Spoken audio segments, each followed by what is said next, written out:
All right, we are live. Welcome to the Commissioner Evaluation Show. McGlynn is in. Let the fun begin. I got Justin Taylor at JT Orange, myself, and a person who wanted to take a crack at.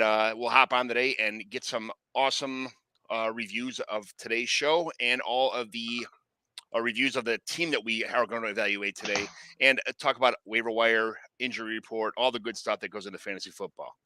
Let's get the show started.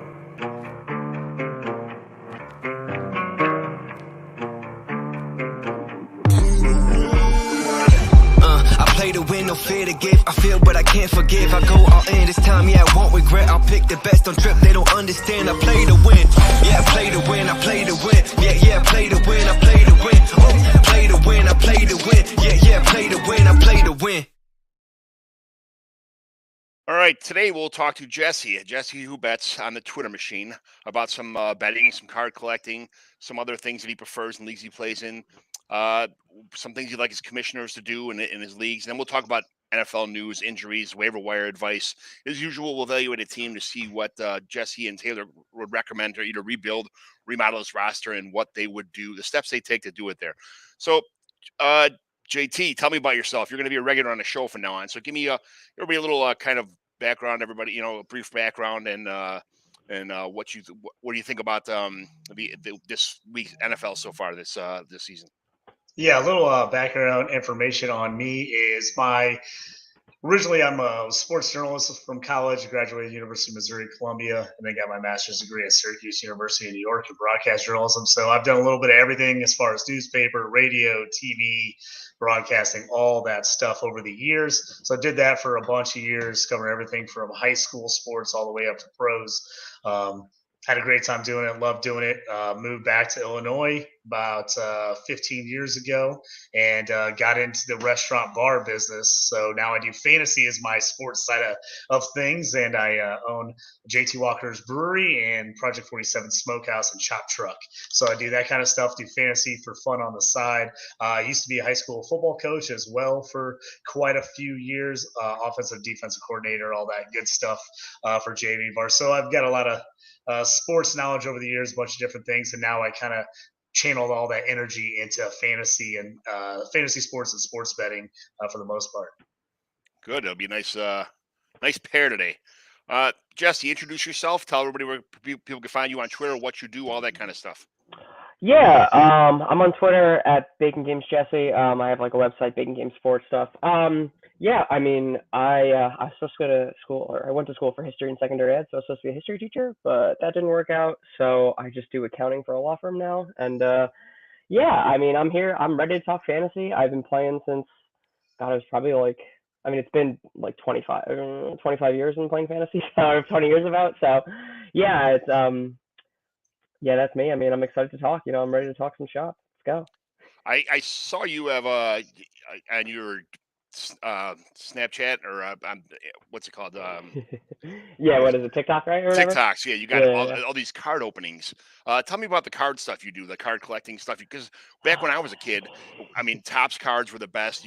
People, my brother Andy would have like, he was an avid card collector. He had books, he had all this stuff, and now you realize 20 years later or 30 years later or whatever it is, 40 years later, that those cards from the 80s are not worth anything anymore because there's so many of them were mass produced. It's kind of like now they have these foil cards and all these specialty cards and stuff, and these these moments of cards that not even cards, all the digital moments that people are buying and selling now. So tell me about the card business and like what goes on now. Yeah, I mean, for like sports, I'm definitely a little less knowledgeable about that stuff than someone else is because I just got into it like 2 years ago. Like, really, the pandemic got me back into it and all my card collecting stuff. But yeah, I mean, they call that stuff like the eras, like the junk wax or whatever era, 'cause it's just so much stuff printed, yeah, all that stuff. But I mean, I just kind of like, God, I hope I'm not saying anything like wrong because I like to collect cards that are numbered, like serialized, so like out of 99, out of 10, out of whatever, because that like there's some inherent rarity to that. So I kind of like that stuff. It seems to be the case that like QBs are pretty much the biggest money makers. Defensive players don't really mean shit, even though I have like a bunch of Asante Samuel Jr. rookie cards, but that's okay. And rookie cards are where it's at. I think that's always been the case. And I just I like collecting them. I like opening up packs. I figure I'm opening up packs anyway. I might as well like put it on something and just throw it out there, throw some music on there, see, what's biting out there. So that's just how I got into that stuff. I had one thing pop off like 25K views. I don't even know why. It was just, I guess, a cool open or whatever. So yeah, I mean, it's a fun little hobby that I like to do on the side. I've been collecting forever. I've got, if anyone knows Magic the Gathering, I've got a Magic the Gathering tattoo. So I've been a big fan of card collecting for a long time. That's funny because my neighbor before he died was Mike Tagliere, and he was really into the Magic the Gathering stuff. He was Yeah. he brought us to like one of those Magic the Gathering places where they give you cards, they have they kind of show you how to play the game, and they give you a couple free cards, opening packs, stuff like that. It was I mean, he loved doing that before he even got into fantasy football, and I think that was kind of his escape to get away from stuff too. It was pretty cool. I never really got into that kind of stuff.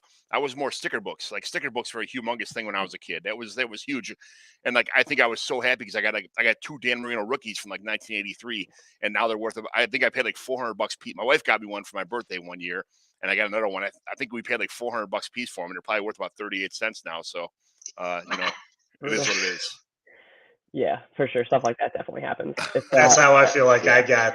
I've got basically every one of those cards from the 80s that you talked about. I've just got books on books on books. And I asked a couple of my friends that are big into the collecting these days. They're like, all that stuff together is worth like maybe $20. I mean, just books, like huge stacks of books. And they're like, none of that stuff's worth anything. You might have a Michael Jordan worth like $5 or $10 if you're lucky. Or your best bet is to just put it in the fire and make hot dogs with it or something.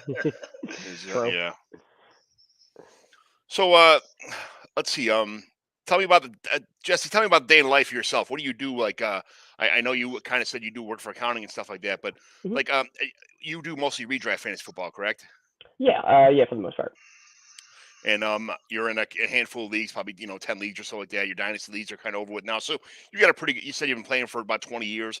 I mean, so you got a pretty good grasp on this situation going on. But so what's your favorite food on Sunday afternoon when you're watching Red Zone, watching Scott Hansen on the Red Zone? What do you like to sit around and eat and drink?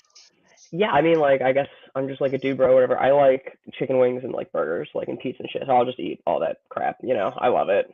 Sunday's a good day because I'm not really working out. I'm just hanging out watching football. So it's nice to just grab, all that kind of like junk American food, and I'll sit down there for, like you said, like 9 hours and love it. So that's what I'm about. Me and my wife, I was just telling my wife yesterday, we gotta go see JT's place on one of these weekends when there's football going on, so we can eat some of the good stuff, the brewery food and the the barbecue stuff. That's my favorite anyway. So yeah, we'll smoke something up good for you for sure. It better be a lot because I'm fat. Oh, we've got plenty. Not a problem. We'll make as much as you want. So where does what would you? I asked this from like everybody. What if you were 18 years old and you had 2 minutes with yourself? Back in the day, what would you say to yourself in your high school graduation day with 2 minutes to get yourself ready for the rest of your future that you wish you would have told yourself back in the day? Yeah, I feel like I tell myself like probably the same advice that I got from like other people that I just didn't think about like thinking about that much, but like maybe if it was coming from like my future self, I might actually think about it. And just like, people you shouldn't care a lot about what people think. They're not gonna remember you in like 2, 3, even like a month later or some shit like that. Like I feel like sometimes I do care a little bit too much about what people think about me, and that's something I think I need to work on. If I were to like go back and tell myself, maybe it would actually stick and I'd be able to like improve on that more than I have already. So it's probably like where I'm at, just kind of like do your own thing, get there, and just like tune up the noise, Stop trying to make everybody else happy, right? That's kind of yeah, for sure. Whatever. The older you get, the more you realize you're like, man, this is bullshit. What did I do? I'm trying to make everybody else happy instead of myself or my own family, and there you go from there. But all right. So let's switch to fantasy football stuff here. Trey Lance. We're going to talk about injuries real fast. I'll cut through a couple of them. You guys can kind of elaborate or anything else that I missed here. Trey Lance out for the season. Big blow for the 49ers. Jimmy GQ is back in the realm here. Michael Pittman, he's got a quad. Who knows how? Usually those things are a week, but we'll see what happens. Justin Herbert, ribs. Hopefully nobody gives him an injection like the Tyrod Taylor situation. Hopefully he can get through this whole situation in a week or so. I mean, he threw a dime pass at the end of the game, even with the ribs freshly hurt. So I can't see him being out too long, but I heard this injury hurts a lot. Anything with the ribs, if you've ever had any rib injuries, you know that they hurt a lot when you have a rib injury. It hurts to breathe. It hurts to laugh. It hurts to sleep. It hurts to do anything. So to be an NFL quarterback, ribs is not an easy situation. Gabe Davis, late week last week, Buffalo, he had an ankle situation going on. So ankles are funny. They could be weak. You could re-aggravate them. Hopefully he's back this week. It didn't really seem to hamper Buffalo too bad by not having him around this weekend. Dalton Schultz, PCL sprain. That could be a week. That could be 5 weeks. Who knows? It's a pain tolerance kind of thing. Jerry Jeudy fell on his shoulder during the game. It looked like he was in a lot of pain. It seems like that's an injury that reoccurs a lot if it's not like really, really kind of letting it settle. So that's gonna be tricky. That's gonna be a tricky one. James Conner, ankle. He seems to always be hurt or get hurt, or he plays through a lot of injury, a lot of pain. But it's one of those guys. He seems like a guy who's gonna try to rush back from this and then get hurt again. It just seems like he can't stay off the IR, the injury report anyway. TDP, Tyron Davis Price, high ankle sprain, out a handful of weeks. We'll talk about him in a minute for waiver wire stuff. But it's going to be a situation in where guys are going to start getting hurt, and the waiver wire is going to be so important, especially in these redraft leagues. I've done a lot of damage to my dynasty leagues, picking up guys that don't need to be picked up for a 1 week thing and dropping somebody who was a dynasty, a dynasty, definitely a hold. And I dropped them just to hurry up and then somebody else would pick them up the next week, outbid me, and I lost guys I really, really like. So, any other considerations? Anything else in the injury report you guys think about that I missed? Yeah, I was just thinking when you're talking about that, that's kind of always goes to my head is like, are you redraft? Are you dynasty? Can you hold that guy? Is he a drop depending on the type of format you're in? Because a lot of these guys, if you're in a dynasty or a keeper league format, this might be the time to try to go get them. Get a team that got off to a decent start, might feel like they don't want to hold out and see how long the guy's out. If you're deep and can afford to sit on a guy and make a trade, now's a decent time to go out and try to acquire or get one of those guys, because you just don't know. Now, you're always going to take the chance that you take a guy, hey, you're hoping he comes back in a week or two, and he ends up being out 6 or 8 weeks. I mean, that's part of the game. You just gotta take that risk factor. How much are you willing to risk on that? But a lot of these guys, I mean, Jeudy, like you said, he's had injuries. This scares you. He got off to such a great start. Connor, a guy who had a great year last year, a guy personally I love as an ex-Steeler, great guy, but man, he's just so tough to count on. I've got him in so few leagues just because of that reason. And every league I have him in, I want him as my 3rd or 4th running back, not as my 1 or 2, because if I got to count on him all season, a lot of times I'm like, I just don't know if I want that risk factor. Yeah, I mean, I think you covered all the major injuries, so I'm pretty good on that stuff for sure.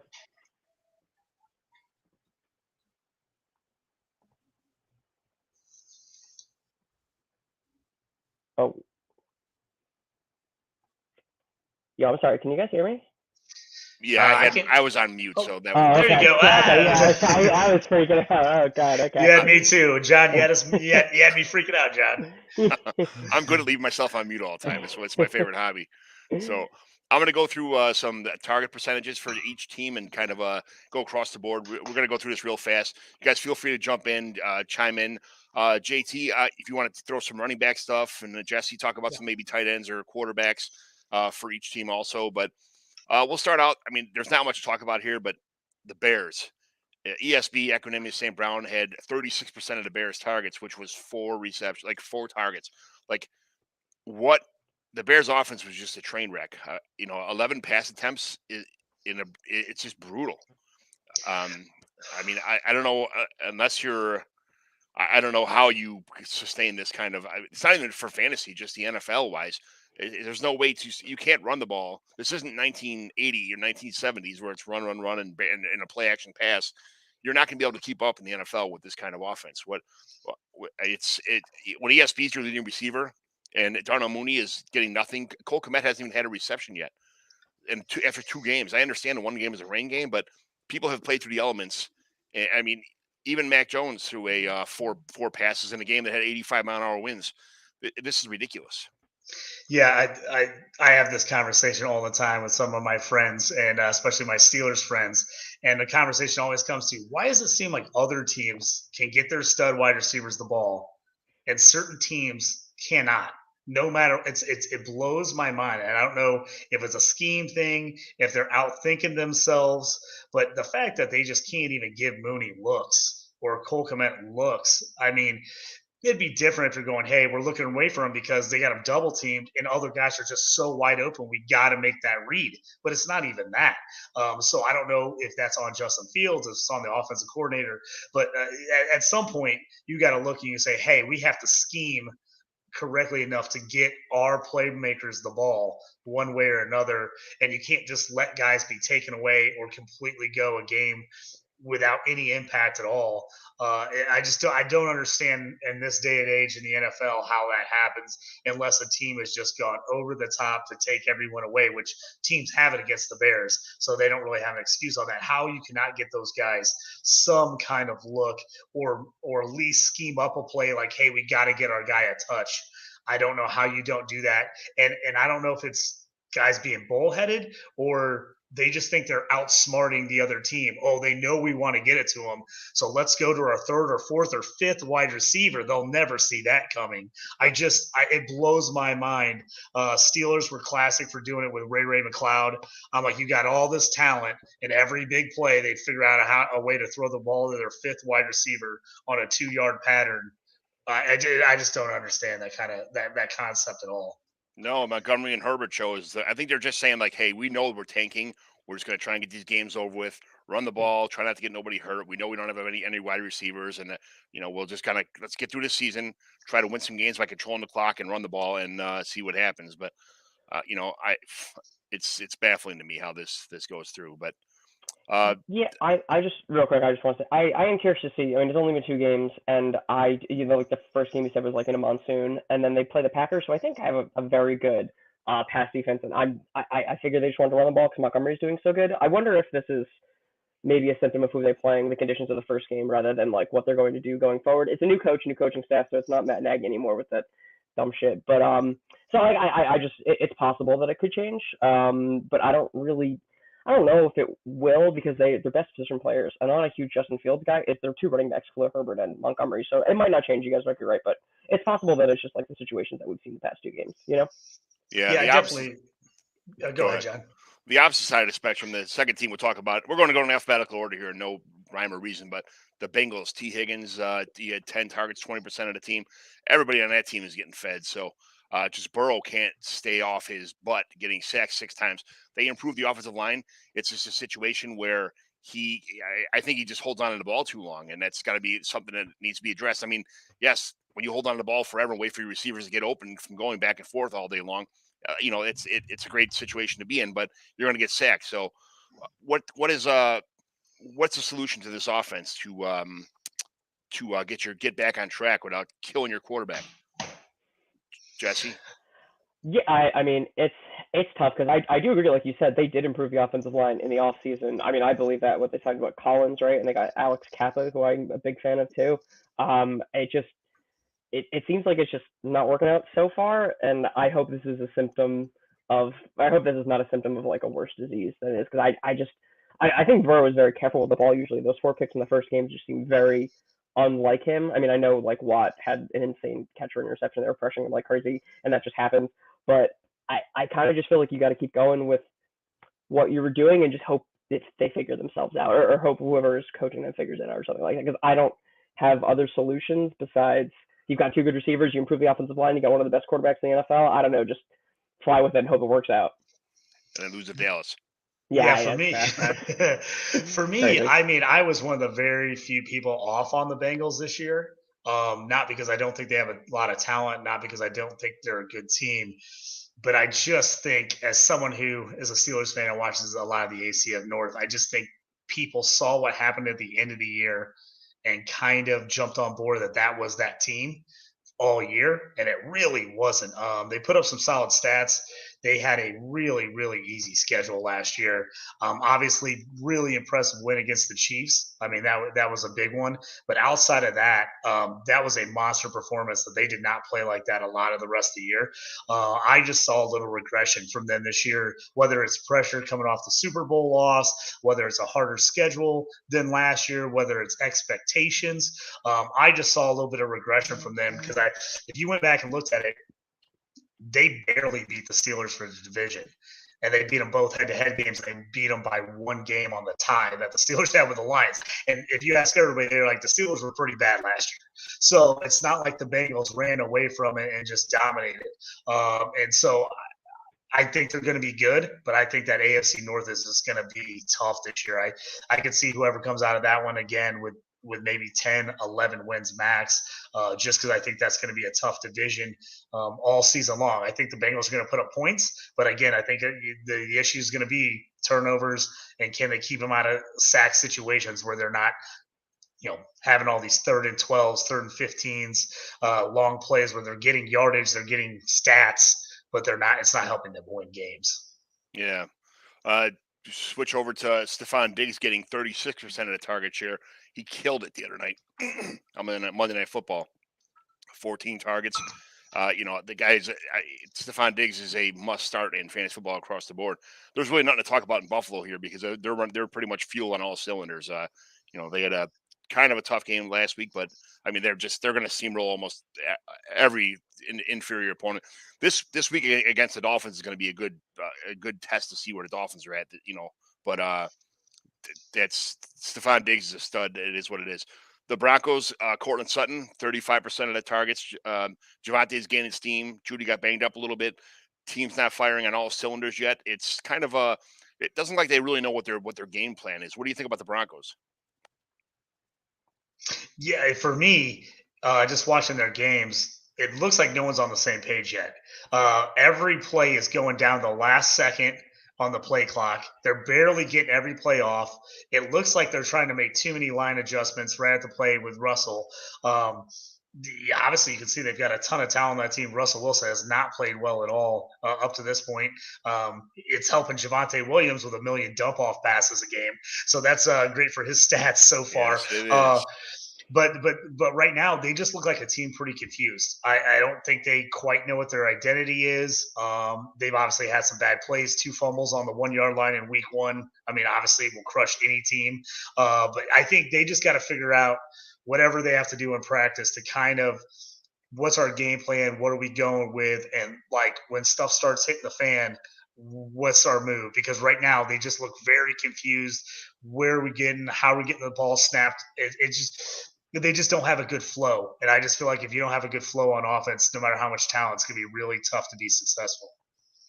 Yeah, I would echo a lot of what you're saying. I'm not a huge fan of Hackett as a coach. And, Russ is new there, so maybe there's some growing pains to be had. But, yeah, two fumbles on the goal line is hard to come back from. I mean, maybe Houston is a little bit – maybe we're not giving them enough credit, too. They tied the Colts in the first week, and that was a healthy Colts team. I know when they played the Jaguars, they were not healthy at all. So it's a little early, but I mean, you're right with all the assessments that I think you said. I mean, Russ doesn't look great, and I mean, he threw for 219 yards, 14 completions on 31 attempts. Is just it's pretty yikes. Yeah, the Browns, Amari Cooper led the team with 33% of the targets. I mean, they're just buying time until their quarterback comes back, and Nick Chubb is a stud. That's the offensive scheme here. There's not really run the ball, play good defense. I mean, that's what they should be doing. That's what they should be doing. Yeah. If you look at the stats for this year, I mean, they have decided Nick Chubb's their guy. I mean, he's leading the league right now, second in the league in carries through 2 weeks, and I don't see them giving him the ball any less than they already have. So, and Kareem Hunt's getting carries, so it's not like he's losing carries to someone else. So I think if I'm the Browns, I keep up with that. Just keep pounding the rock. Let Brissett make plays when he has to, but don't get him out of his comfort zone. And if you're the Browns, you're just hoping let's stick in games and let's stay within striking distance by week 10 or 11 of the year. Yeah, the Buccaneers, Scotty Miller got 23% of the target share, 8 targets. Ugly game, a slew of backup receivers struggling to make plays, pissing off Tom Brady. He needs Godwin back. He needs Evans back. Probably neither one of them will be back this week. So it's some growing pains for Tom Brady right now. It sucks that this is probably his last year, and he's got to be, this is probably the most aggravated I've ever seen him in, since he took on the field. But, I think they'll get back on track and find a way to figure this thing out. No Julio, that kind of stuff. It's when this team's all together on the field, it'll be someone it'll be a team to reckon with. But right now, they just someone's got to stay. They got to get their receivers back. They got to get healthy. That's pretty much the story of the game there. I mean, I think it was a perfect storm too, is they just always struggle with the Saints, and the Saints just know how to play them well. And I just think it, yeah, guys were bad, but I think you see this team against somebody else, they're going to look a whole lot better. I mean, I was all over the under in that game. I should have put $1 million on it. It's just, I just felt like that game was going to be knockout, drag out the whole way through. It was. I'm not worried about Tom Brady fantasy purposes overall, but he has definitely become more of a matchup start for me in a lot of leagues as opposed to a must start, depending on what type of league I'm in and how many other quarterbacks I have. But I definitely subbed him out in every league. I thought I had someone reasonable to play last week, and I'm probably going to stick with that strategy at least going forward until they get healthy again. Yeah. Yeah, I mean, I agree. I don't think Tom Brady is a must start at all. I think they've got a really great defense that has been really coming to its own. They have a lot of young secondary guys, Winfield Jr., the cornerbacks they have, what's his name? He had 2 picks in the game, 35, I forget his name, but Carlton Davis, I think. Yeah, they've got a really good defense, and I think Brady's just going to be more of a game manager this year until Godwin's healthy. Evans is suspended for a game. I don't think he's a must start at all. A lot of his hitting production, I think, will come from dumping it off to Lenny more than anything else. So. That's right. Lombardi Lenny's going to get it done. The Cardinals, Zach Ertz is Marquise Brown. They both get 22% of the target share with 11 targets. James Conner is out for a while, so Darrell Williams seems to be the next man up. Maybe Eno Benjamin, but we'll see. Thoughts on this offense?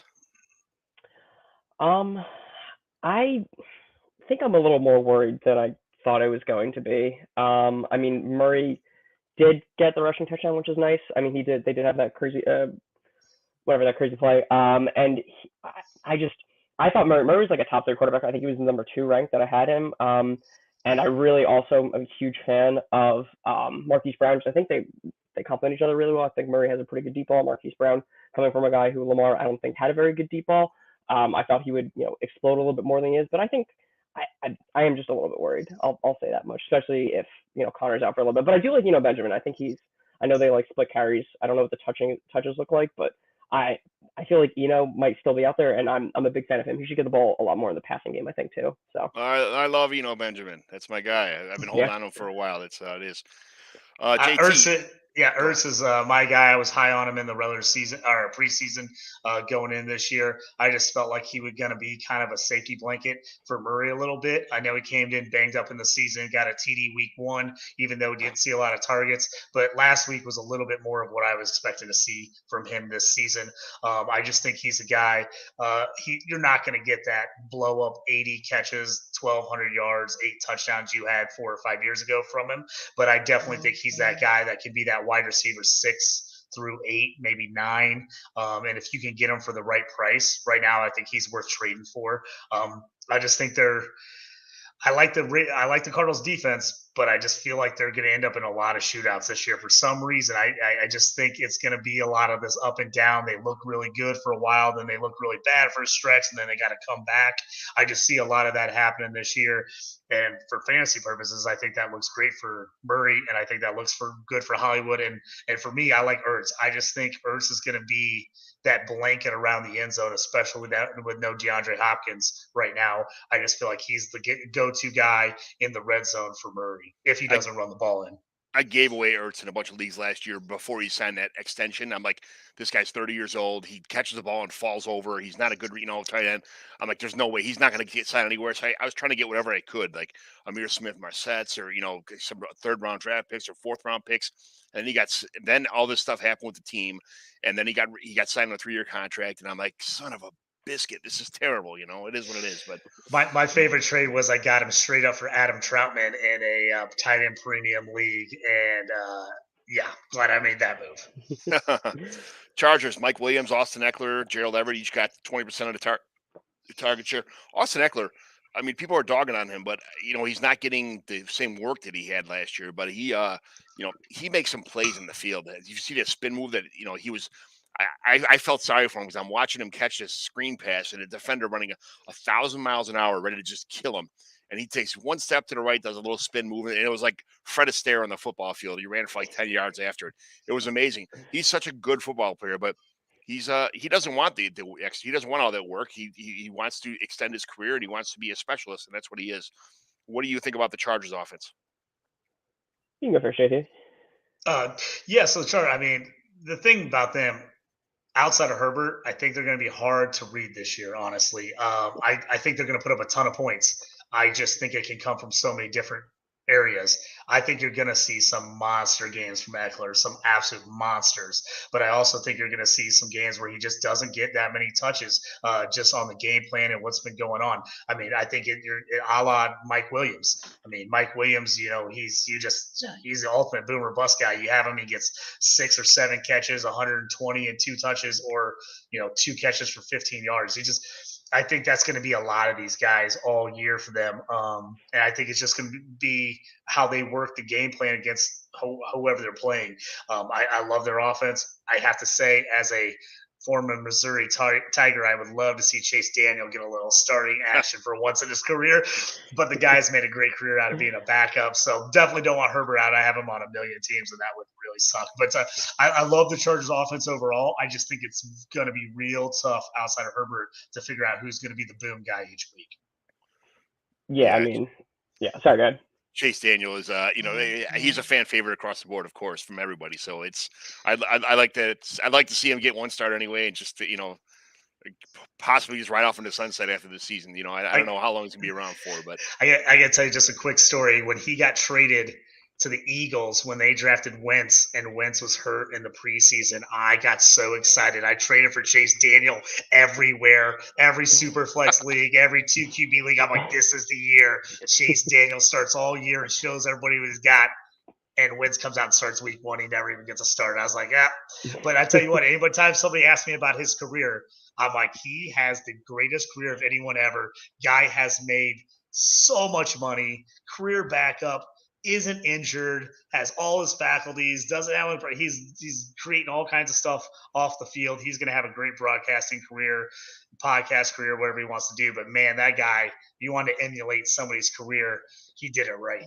Yeah, his biggest injury is going to be carpal tunnel from holding a clipboard for 20 years. Yeah. Chiefs, Travis Kelce, 20% the target share on 7 targets. This game just seemed like the Chargers defense had the Chiefs playbook before the game started. They really couldn't get anything rolling on here. It is what it is. The Chiefs, I think they'll be back to firing all cylinders. Chargers is such a good defense. It's kind of hard to play a team like that and thrive. They still scored 20-some points, so they won the game. It is what it is. They accomplished their goal, but. Colts, Ashton Dueling, 20%, 23%, 7 targets. This team is in trouble. Not using JT, bad quarterback play. Give me some thoughts on the Colts here? Well, as a season ticket holder for the last 15 years, I am not looking forward to this weekend's game other than seeing Patrick Mahomes hopefully light it up with Juju all day long. But it's good. The Colts are in trouble. This is 6th, 7th year in a row that they have just gotten off to an insanely slow start. I just don't understand it. It's every year with them, no matter what the schedule is. They just cannot come out and get it going. It's not that they play terrible. I mean, that the first game against Houston, they moved the ball all over the field. JT, you go back and rewatch that game, dominated. They just couldn't figure out how to punch the ball in. And because they can't figure out how to punch the ball in, Frank Reich's decided, I'm just going to go for it on 4th because I'm so angry that we can't finish off drives. And they end up wasting scoring opportunities constantly that you see come back and burn them late in games. And then Jacksonville, I told everybody leading up the week, even if they had Pittman, Jacksonville is they are jinxed at Jacksonville. They have not played a decent game in Jacksonville in a decade. I mean, it doesn't matter who's the quarterback. It doesn't matter who's coaching. They cannot – it's like some magical thing around that stadium. They just can't play there. They got knocked out of the playoffs last year. I don't understand what it is. They're terrible. And then also on the other side of that, I told everybody if Trevor Lawrence could just play the Colts at home every game, he'd be all world. He looks fantastic. Every time he plays the Colts at home, the guy looks like the guy you saw at Clemson all the time. So I think the Colts are in trouble. I really do. I think they're going to get smoked this week by the Chiefs. I'm taking the Chiefs all day with the points in that game. But to your first guy, I do like Ashton Dueling a lot. I actually felt like as a deep league team, if you were in a 12, 14, 16 team league, I was stashing him everywhere I could as kind of one of those deep flex guys you're going to be able to play. Because I just thought with all the injuries they've had, how much they struggled to get their stars involved in the passing game. I just felt like he was one of those guys that was going to get some garbage points for you, and he was going to be able to actually be in the mix a little bit. Yeah. Jesse, Commanders, Curtis Samuel, 35%, 9 targets. Balanced receiving core now with Jahan Dotson. He's a stud. Terry McLaurin. Like, what's the story with the Commanders here? Are they going to stick with Antonio Gibson even when Brian Robinson comes back? What do you think's going on here? Yeah, I mean, they probably should. I hope that was the plan all the way there. I think Antonio Gibson is just underrated by the fantasy community. I think he was going initially a little bit too high, and then he dropped to like 70 or 75 overall. I was all over that. I mean, he was, we've heard it a billion times, he was a receiver in college, whatever. He's also like a really tough runner between the tackles. I think he does a lot. And the Commanders, I mean, as much as Wentz isn't really that good of a quarterback, it's probably the best quarterback Terry McLaurin's had. I mean, Curtis Samuel, they get him involved all the time. I mean, in the Jacksonville game, I'm actually a Jags fan. I don't know if you can see my Jags hat, but in the Jags opener or whatever like that, he was all over the place. He looked great. I mean, he looked great. I would be buying Curtis Samuel all over the place, and I was even saying that over Jahan Dotson, who had like 4 catches and 2 of them were touchdowns. I mean, they were good plays. A little broken coverage by Shaquille Griffin on one of them, but yeah, I mean, I like Curtis. I like Gibson. I don't think you can really get them for value anymore. But I'm all over both those guys, and I like Terry a lot too. He's got his best quarterback that he's ever had in his entire career, so I'm all about that Commanders offense. They got a good line still too. JT, Cowboys, CeeDee Lamb, 35%, 11 targets. The rest of this Cowboys team, they don't really have much. I mean, it seems like Tony Pollard's kind of taking over the backfield here. Give me some insight on the Cowboys. Yeah, CeeDee Lamb, a guy, I was trying to trade at the height of value this offseason in Dynasty as much as I possibly could, just because I didn't believe like a lot of other people believe. Not that I didn't think he would be a good player. I just thought his value was as high as it was going to get. I mean, at this point, he's got every opportunity to make a name for himself without Dak here. Cooper Rush has got to throw the football. This Cowboys team, as far as the fantasy purposes are concerned, I don't want to play these guys unless I have to for the most part. Obviously, CD, I think he plays CD every week. Schultz, I was kind of pumped about his chances here with the backup QB, but now the knee injury, I've got him shelved on a bunch of teams. I was looking to possibly move him maybe 2 weeks ago on teams that was deep. I don't think you can do that now for the right value. Zeke, I try to get him at value in every draft this year. And I don't know if I got enough value. He's looking rough to start here. Pollard's looks solid. Again, I like those guys, but it's hard to play those guys outside of a flex at this point. Yeah, right. Exactly. It is what it is. The Dolphins, Jalen Waddle, 38% with 19 targets. This was a crazy game where the Dolphins, the Ravens defense just looked like they had no idea what was going on. Miami was scoring at will. Lots of yak going on here. 199 yards and 4 touchdowns in the fourth quarter alone for Tua Tagovailoa. So, I mean, Jesse, tell me about the Dolphins. Yeah, I mean, I'm the big Tua fan. I've always been a huge fan. And he's got 2 great receivers. There's no need to throw the ball to anyone else except maybe Mike Gesicki, who I still believe in. At least you can get him for cheap, and he's a tight end. So, I mean, how many good tight ends? We talked about Cole Kmet, who was drafted probably around the same or above him. He doesn't even have a catch yet. So, yeah, I mean, they're going to throw the ball to Waddle and Hill. They're going to create space for them, and it's going to be great if you're one of those 2 guys. The running back situation is pretty fluid. I wouldn't go chasing the rushes that Raheem Mostert have.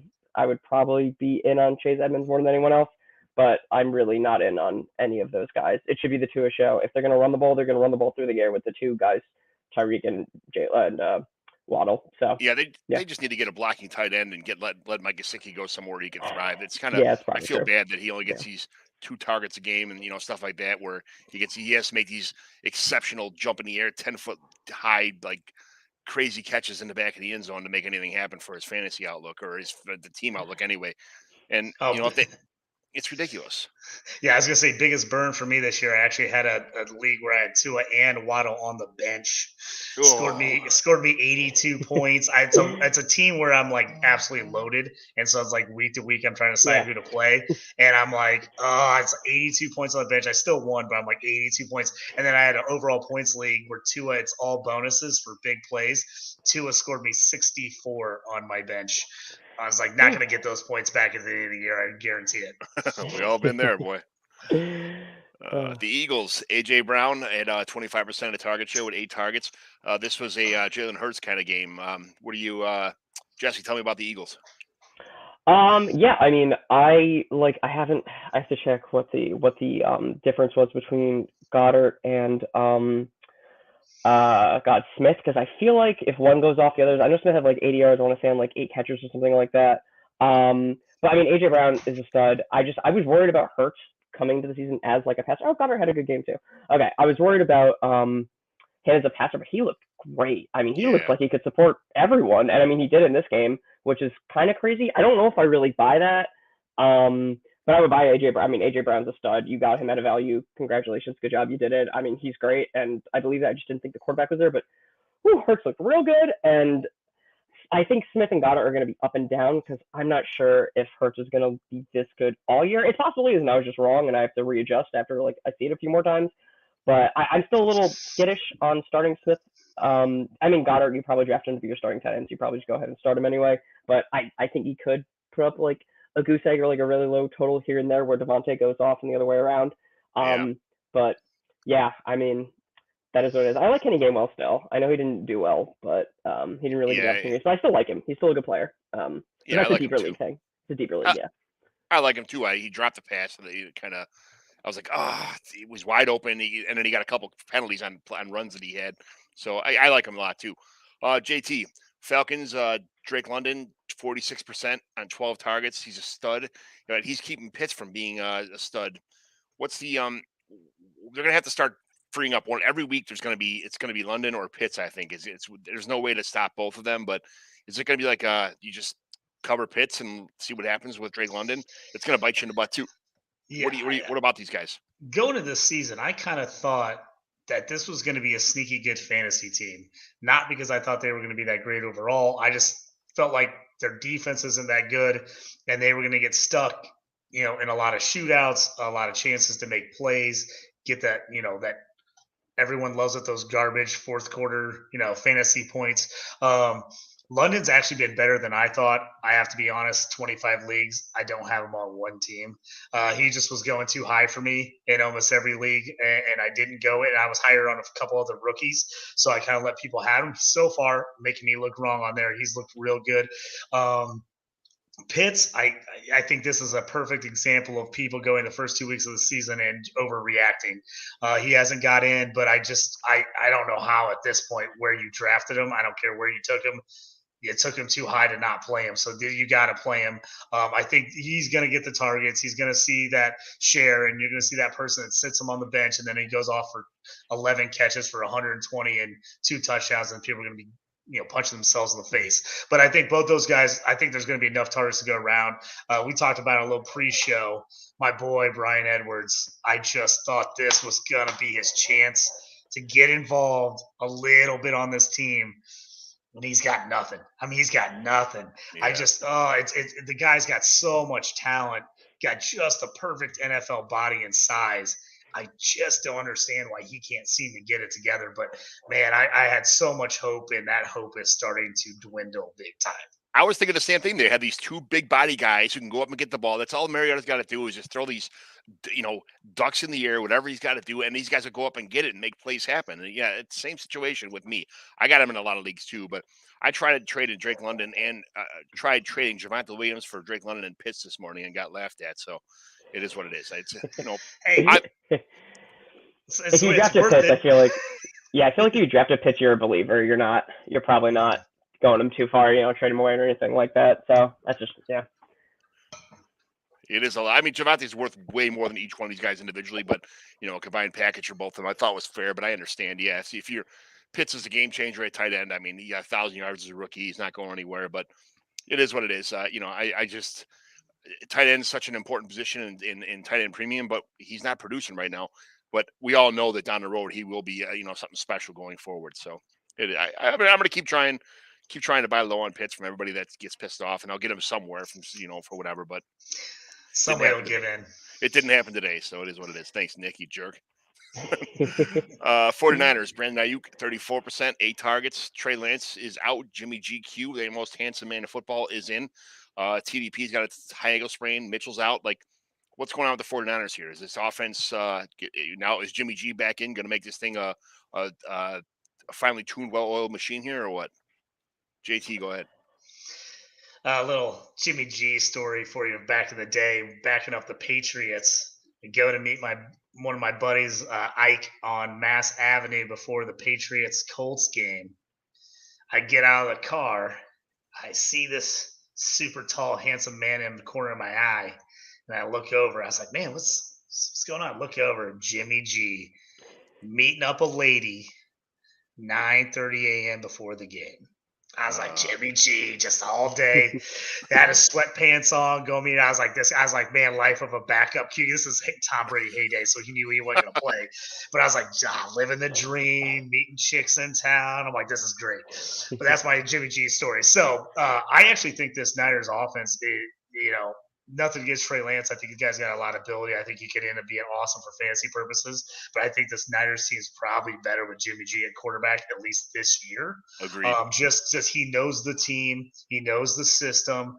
He knows how to get those guys involved. If they could ever get Kittle back healthy, I might actually kind of start liking this offense. I'm not a big fan of it in general.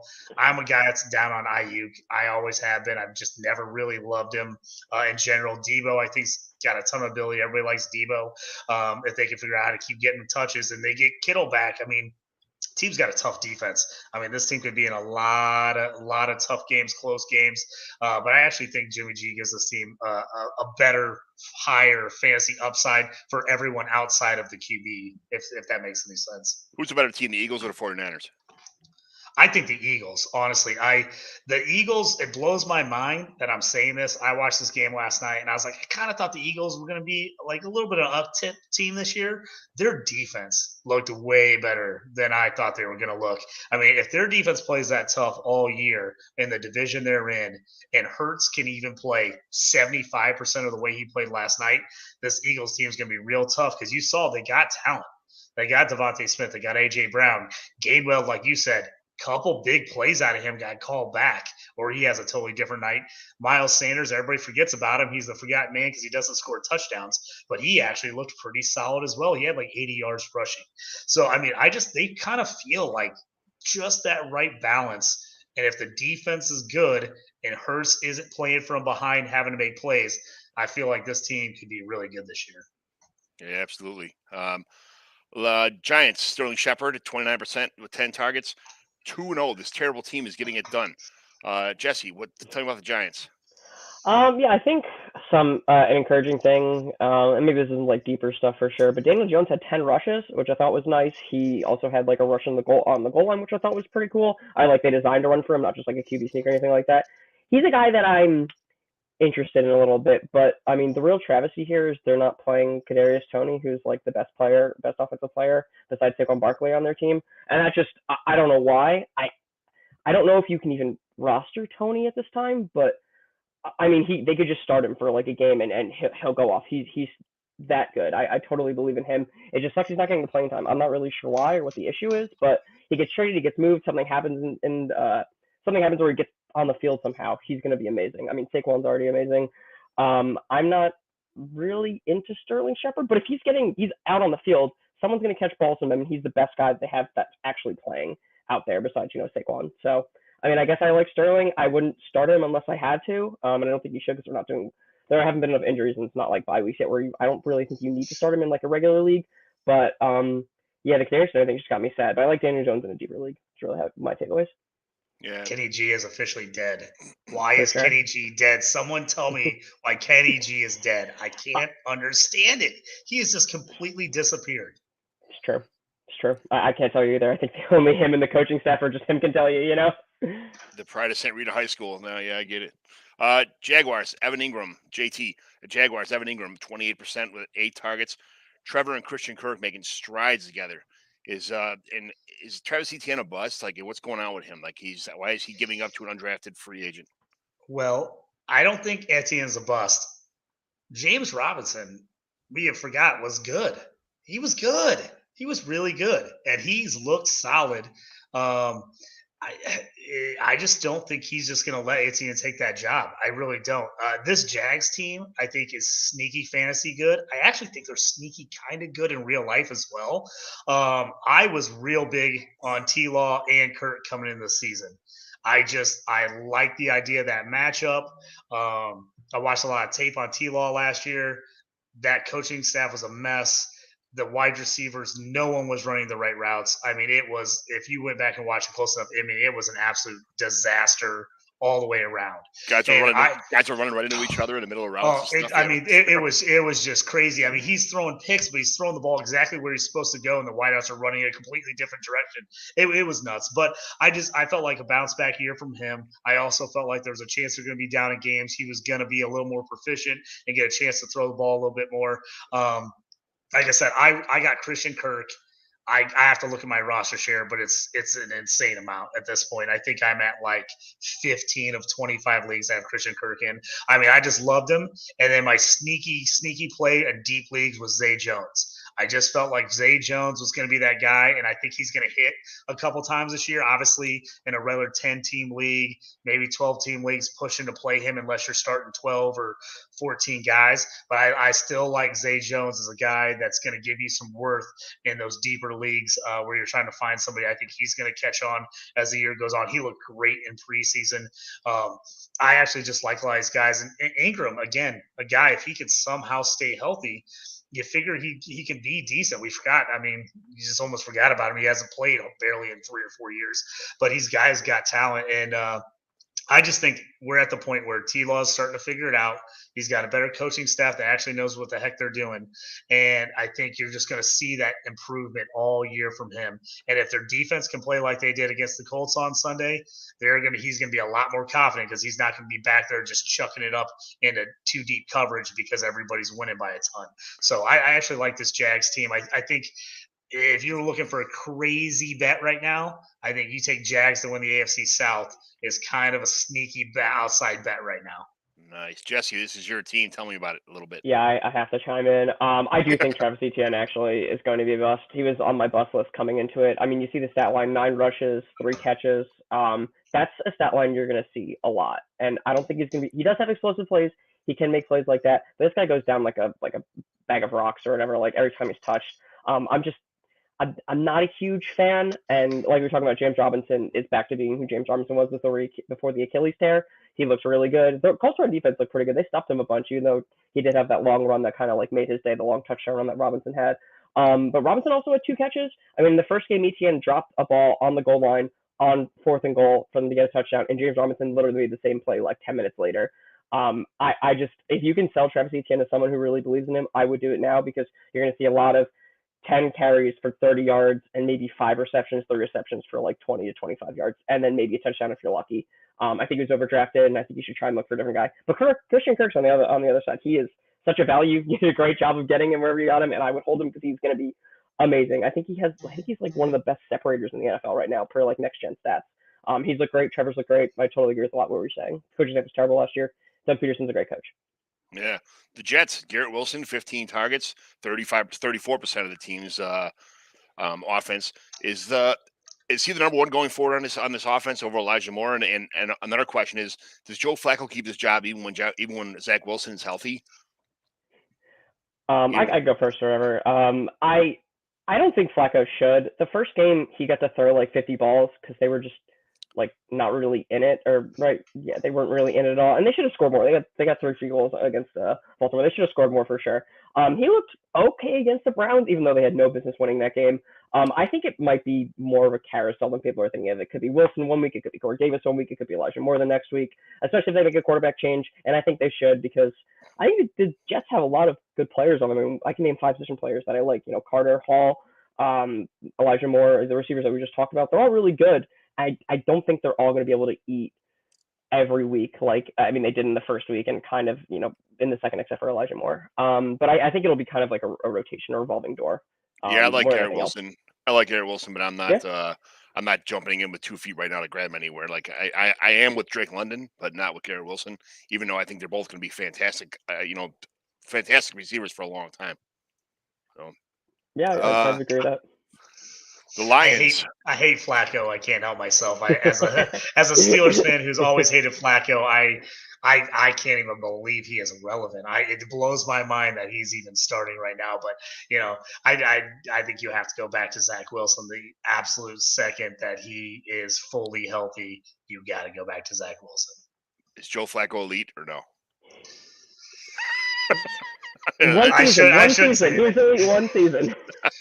Hey, one good year where they gave up a ridiculous 70-something yard touchdown pass because the defense just fell on their faces. They didn't realize they could throw the ball that far. No. I mean, you take away that play, the Joe Flacco career is completely looked at in a totally different story. If you're elite, you're elite. Just come on. You got to do what you got to do. It is what it is. All right, the Lions. Amon-Ra St. Brown, 35% of the team's target, 12 targets. Dan Campbell is a great dude. Amon-Ra is for real. Is Jared Goff making plays? Is he going to stick around on this team? If he keeps doing this, it's a good sign because they can re-sign him to a long-term contract, and they can still rebuild around Jared Goff, who they already have on the team, who already knows the receivers, and they're getting Jameson Williams back too. How good is this Lions team going to be? For me, I think it speaks volumes that they look like they were not even remotely interested in taking a QB last year in the draft.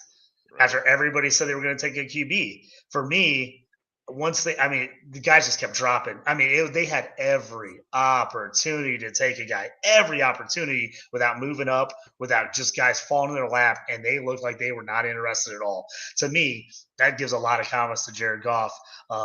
Moving forward, I really do. I think he's a guy that's an underrated guy that works for Detroit. He's not flashy. I think he's a better QB than people give him credit for. The guy was in a Super Bowl. He's way better than Joe Flacco in my mind. But I just think this Lions offense has a lot of upside. St. Brown, he's a guy I liked. I don't have him anywhere because he just didn't get to where I would take him. But obviously, everybody that was all over him in the offseason, right now, he's making them look like geniuses because he's going to be great. And just think about this team. They don't even have Jameson Williams. When they get him in there, that's just another guy that's gonna cook on offense. I think they have a lot of talent all around on this offensive team, and if they can figure out how to make DeAndre Swift even a quarter of the old Barry Sanders, give him the ball, let him make plays. They're going to make work, and Swift's look great if he can stay healthy. And I feel like they're using him correctly in that offense, just giving a little bit of plays here and there and letting him get in space and make big plays. I actually think this Lions team is going to be much improved. They look a lot better. Yeah, if they could just get, the offensive line's awesome. The running backs are awesome. The receivers next season when they come into, I don't know how they're going to do this year. It's kind of still a crapshoot for me. I'm not sure how this team's going to pan out, but next year, if they can go in the draft and pick up a bunch of good defenders and just kind of keep this offense the way it is, they can do special things next year going forward. It is a really good team. What's the oldest guy on their offense? I'd have to look up stats, but they're young. They're young across. That's what I'm saying. They're young across the board. And as far as QBs are concerned, Goff's not an old QB by any means in today's NFL standards. So, you've got a really great base there. I think you're right. It just comes down to picking the right guys on defense, and that's been their biggest issue. They've made draft picks on defense, but those guys have just not turned out at all. But you can tell this is a team who likes their head coach and is playing hard for him, and they want to win because they want him to stick around. You can't say that for a lot of coaches in the NFL. So I at least for me, you got those young guys that really like you instead of despise you. I think that says a lot for Campbell and says a lot for the Lions. Yeah. Yeah, Jesse, go ahead. No, Goff, just give him a good offensive line. He's good. We saw that in LA, and we're seeing that in Detroit. If you also look at when they actually started to use Amon-Ra St. Brown last year, Goff looked like a legit starting quarterback. I tweeted out about it a while ago, but he's a quarterback when he gets time, and they're finally using Amon-Ra St. Brown. So I'm very happy with that. And Jeff Okudah, one of their draft picks that didn't really pan out so far, he's looking pretty good this year. He's finally healthy, so we'll see what happens with this team. I also like Chark too. I think he takes the top off defenses. He can be good like that. And if he's dropped in a deeper league this week, you might as well give him a pickup. I don't think zeros across the board are in a lot of his future stats, but that's all I want to say real quick. Yeah, we'll elaborate on the Packers for me as long as you're still talking. Sammy Watkins got 16% of the target share with 4. They didn't have to. They didn't really have to pass much. This team, Aaron Jones is a stud. This offense runs through Jones and Dillon. They're going to have to find an alpha soon in the offense if they're going to compete with people because right now they really don't know their identity in the passing game. But tell me about the Packers. Well, I think this team could be like a Browns except with a 10,000 better quarterback and also a better defense. I think they're just going to run the ball. Aaron Rodgers never turns the ball over. He doesn't throw picks. and that's kind of what's going to happen. I have no interest in Sammy Watkins. I only really have interest in the running backs. That's pretty much it. Dylan did get more carries, and I think he's good in the passing game too. I'm not interested in anyone else besides the running backs. I'm not really interested in Rodgers. In like a one quarterback league, 12-team, 10-person league, I don't think he needs to be rostered. No, not at all. Yeah, he feels like a guy who's going to be super efficient this year for real NFL, but in fantasy, I just don't see him putting up 30, 35, 40-point games for you. He feels like a 225, one or two touchdowns, maybe 25 yards rushing, but they're just going to win games. I just feel like unless I have him in a 2 QB league or a super flex as my second guy, and if I could find somebody that will take him off my hands for a draft pick or somebody younger, I would definitely be looking to move Rodgers right now. Yeah. The Panthers, DJ Moore got DJ Moore and Shi Smith both had 20% with 6 targets. When other teams key on CMC and the offense is just ugly. JT, what do you think about the Panthers? I was one of those guys who just said, screw it. I'm all in on CMC this year. I made trades everywhere for him. I just looked at his value the year before. It was about half this year of what I could acquire him for. So I went and got him in a ton of leagues. I still think the upside's there, but man, if he doesn't get the amount of touches, if they don't get the right script, it just seems like it's a struggle. And I still am not 100% sold on Baker. I just don't know what that means for him and everything else there. They could be better. They could get worse. I have no right now. I don't know what to think about this Panthers team. I don't know if they're going to be decent or if they're going to end up being horrible at the end of the year. But I'm holding on CMC right now. I'm hoping they figure out a way to get him a little more involved. Maybe it's this coming out early. We want to get him some touches. We won't want to get him too many. Just let him work his way in. I'm not sure, but obviously, if you took CMC, you took him early, or if you traded for him, you traded a decent amount for him. So you want to see him get a lot more touches than he is right now. I hope that Baker and DJ Moore just start hooking up a little bit. I mean, it's getting ridiculous, the underutilization of DJ Moore throughout his entire career. Everybody thought this was going to be a match made in heaven, to get DJ Moore on a fantasy scope. But he finally had a touchdown. It's just ridiculous why some guys just go to teams and they can never really luck out with a quarterback. Can you imagine if DJ Moore was on like the Packers right now, like with Aaron Rodgers? I mean, it would be insane. But it just never works out that way for whatever reason. But, again, I think it's I think it has something to do with certain QBs. Because again, you look at certain teams, you look at the Bills. Everybody knows Diggs is going to get the ball, and you know what? Diggs gets the ball, and he still gets the ball, and he still gets yards. Devontae Adams, when he was on the Packers, he got the ball. Everybody knew he was getting the ball. He still got the ball. So I think it comes down to a lot of these QBs. It's QB play. They know how to get their guy the ball, and they know that they have the confidence in him. And I think a lot of these other quarterbacks, they look that way, and if he's not immediately there, they get nervous and just drop it off to somebody else, go to the next read. Because you're going to see certain teams, certain QBs, it doesn't matter what you do, they get their guy the ball. And other teams, it just seems like they struggle every week to get their studs the ball. It's really frustrating. Yeah. Yeah. Real quick on the Panthers too, I just want to say Baker might just be a wide receiver one curse, and McCaffrey rushed for 15 yards. He had 4 catches, and they only threw the ball 29 times. I think it's encouraging to see him run so well between the tackles. That's all I want to say. Yeah. Well, Jesse, what do you think about, is Jacoby Myers the only fantasy relevant option on the Patriots? I think it's kind of been that way for like a while. To be fair, I liked Kendrick Bourne in best ball because you can get him in like the last round, and he's kind of a consistent guy that can just like catch a few balls and give you a little bit there. But I mean, I love Jacoby Myers. He's great. I wish he was on a different team. Nelson Aguilar had a great catch, but I don't know if he's going to give you value week to week. The running back situation is always unclear there. Even if people are hurt, I don't care. It's still probably going to be unclear. So I like Myers, but you probably have better wide receivers most likely already. The Raiders, Hunter Renfrow, 25% with 10 targets. Josh Jacobs is getting most of the work. They were winning this game, and somehow they figured out a way to blow it. I mean, Hunter Renfrow fumble really kind of I think he had back-to-back fumbles in reality. But the Raiders are a pretty good team. I think people had a lot more after week 1 when Deontay Adams and Carr went nuts. I don't know where the wheels fell off this week, but JT, tell me about the Raiders. I mean, I think the Raiders are going to be fantasy relevant for most of the season. I think they're an improved team, but I'm not completely sold on that defense yet. If they don't get pressure on the quarterback, they struggle. They just do. When they get pressure on the QB, their defense looks a whole lot better than it does at other times. So I mean, they're relying on Crosby, they're relying on Chandler Jones. If those guys don't get in there, then I think they're going to give up points. I think you're going to see a lot of Raiders shootouts this year, a lot of shootouts. So I feel pretty confident playing any Raider player I have. Almost unless I just loaded on a team, I'm pretty much, if I have a Raider, I'm playing them.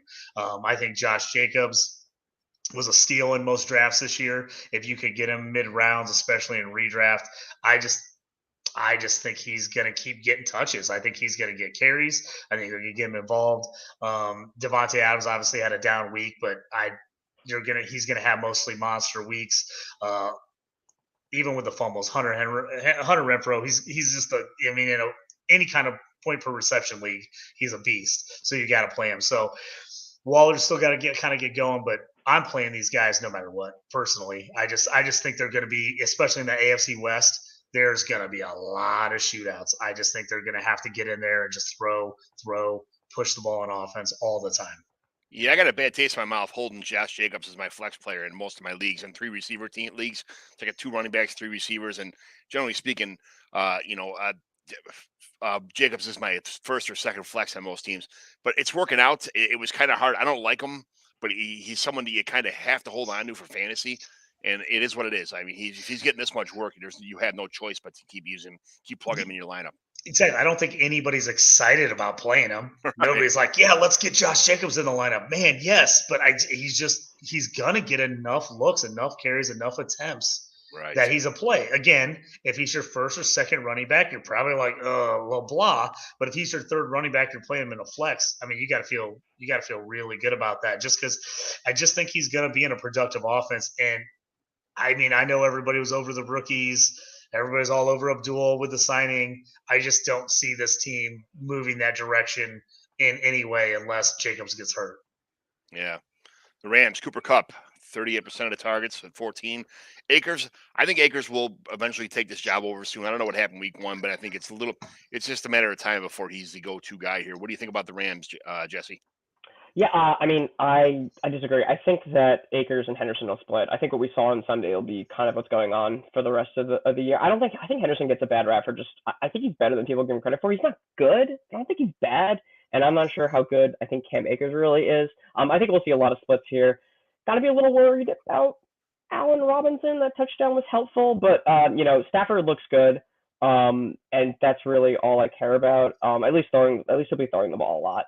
I know we had the turnovers that almost had them lose this game, but still, I think you gotta be pretty happy with. I'm not happy with it. Allen Robinson's a little bit scary for me, and I'm a Penn State fan. I'm a Jaguars fan. I love Allen Robinson. I think he's really good. I thought he was unfairly maligned in Chicago, like a lot of people. But as long as Matt Stafford's throwing the ball well, it should be okay for him. But you probably paid a little bit too much for him. And I just think the backfield's the most interesting thing. I'm surprised they don't have the rookie involved at all, which I guess is good for Henderson and Akers, but I think we'll see a lot of what we saw on Sunday, a lot of splits. Yeah, I got to agree with Jesse there on Akers. I'm just not an Akers guy. I just am not. I just don't think he's great. I sold him everywhere I had him for as much as I possibly could in the offseason. And I'm a total Henderson guy. I've always liked Henderson. I think he's solid. Again, if he's your RB2, you're worried. If he's your fourth running back that you can play in bye weeks and use in a flex, I like him. I'm playing Henderson in a ton of leagues this week. I think Henderson is going to be solid. I think he's a solid player. I think he's highly underrated as far as his talent is concerned. I don't think he's anything blow up about or anything go crazy, but I think he's a better running back than a lot of people give him credit for. And for his cost, I just think for his cost, all day, every day. I mean, I got the 1-4 for Akers in the league this year. I mean, and I turned around and got Henderson, traded back for Henderson for like a 4th round draft pick. I mean, it was ridiculous. I was like, I'll do that move all day long.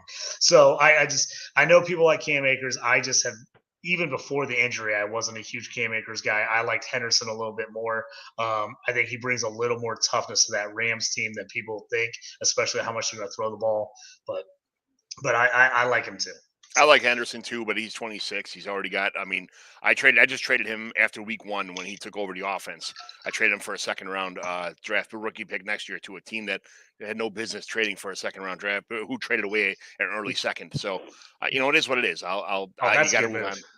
Yeah, Yeah, I it like is. that move. Oh, if you can get a second rounder for him in a dynasty, I like that move, especially it's an early second. I mean, I got Henderson in a ton of dynasty leagues coming out in early mid second. So I think if you can trade him 4 years later for basically where he went 4 years ago, I'm all over that move.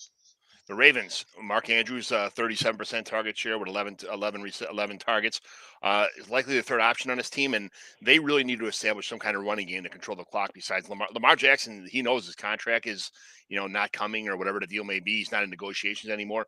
So he's not throwing his body around like he used to, like, doing everything he possibly can to get this offense going or some kind of spark. They need Dobbins back here. They really need some kind of a spark at the running game. They're like the opposite of the Packers, So uh, tell me about the Ravens, Jesse. I mean, it's kind of just like a Lamar Bateman Andrew show. Likely he's a rookie, he's a tight end. I know they use a lot of tight ends in their sets. But I think you pretty much just said it. They need to get like their star running back so they can actually run up the clock and not having Lamar do what he did on Sunday just to keep them in the game. Olave, the Saints, Chris Olave, 32% target share on 13 targets. He's a stud. Jameis really struggled here, but I mean, he threw the ball a lot. He had tons of air yards. They need Alvin Kamara back. I think when Kamara's back, this offense clicks on all cylinders. But without like the focal point of the offense, it's almost like the Panthers without CMC. The same kind of situation. But hopefully Kamara's back soon and this offense clicks. JT, what do you think about the Saints? I think the Saints need to go old school Ravens. When the Ravens, when Lamar was a rookie, second year guy, they pounded the rock, they played tough defense, and they got ahead, and they were able to use that play action, put Lamar in great positions. I think they can do the same thing with Jameis. You get Kamara going. Their defense, I think, is elite. I think they're going to be keeping them in every game this year. So I think the days of old Winston throwing for 1,000,000 yards, 1,000,000 plays all over for Tampa you're not going to see that guy in fantasy anymore. Not necessarily because I don't think he can be that guy. I just don't think that's what's going to work for the Saints. But I think if this team can play tough defense, they get Kamara back, they can start working the play action, they can start working a lot of things. I think you could see some really big plays for Olave, Michael Thomas, see if he can possibly come back. But I mean, if they can play in a positive game script, I think you're going to see a lot better play out of Winston. And I actually think even though they don't have to throw the ball, you're going to see better consistency and bigger plays out of them because they are going to be up. Teams are going to be pressed a little bit, and they're going to be able to do what they want offensively, which I think is a positive for them not having to play from behind. Yeah, they're just proving right now that their weapons are across the board. This is 2 weeks in a row that somebody's had a big game. So every one of these receivers will be, it could be a fantasy option in any week going. When Kamara's back and you have 3 or 4 options to choose from in this offense, they're going to be dangerous, especially with that defense. Like you said, as long as James doesn't turn the ball over and throw these interceptions, they're almost unstoppable, man. This team they are phenomenal. They just have to get their crap together. Seahawks, Tyler Lockett, 36%, 11 targets. This offense is just ugly to watch. Jesse, what do you think about the Seahawks? I guess my one piece of like actionable advice might be see if you can buy DK Metcalf kind of low because I don't think it matters as much of the quarterback because he runs like 3 routes, but he had an insane catch. He's still an insane player, even if there's a guy barely like getting the ball out there just generally. If you could hit Lockett for 100 like plus yards and whatever catches, I think you can do the same for DK. If he has like a stretch of like not so good games, I think you should be able to buy him pretty low. And he's still DK Metcalf. He's really good, and you don't need to be a genius to send the ball deep. So. Yeah, I tried trading Antonio Gibson. I tried sending Antonio Gibson away for Metcalf this morning, and then I got to return a counter, which I always appreciate counters. It's my favorite thing in trading in Dynasty. I got a counter for Trevor Lawrence for for DK, which I turned down, of course. But it's funny. The counters that you get sometimes are just ridiculous. Yeah. The Steelers, Deontay Johnson, 30% with 10 targets. Jaylen Warren is a must-have handcuff. What do you guys think about that, JT? Yeah, I've got Warren, and I got 25 leagues. I think I got Warren in 20 of them. I was on him early. They liked him in camp.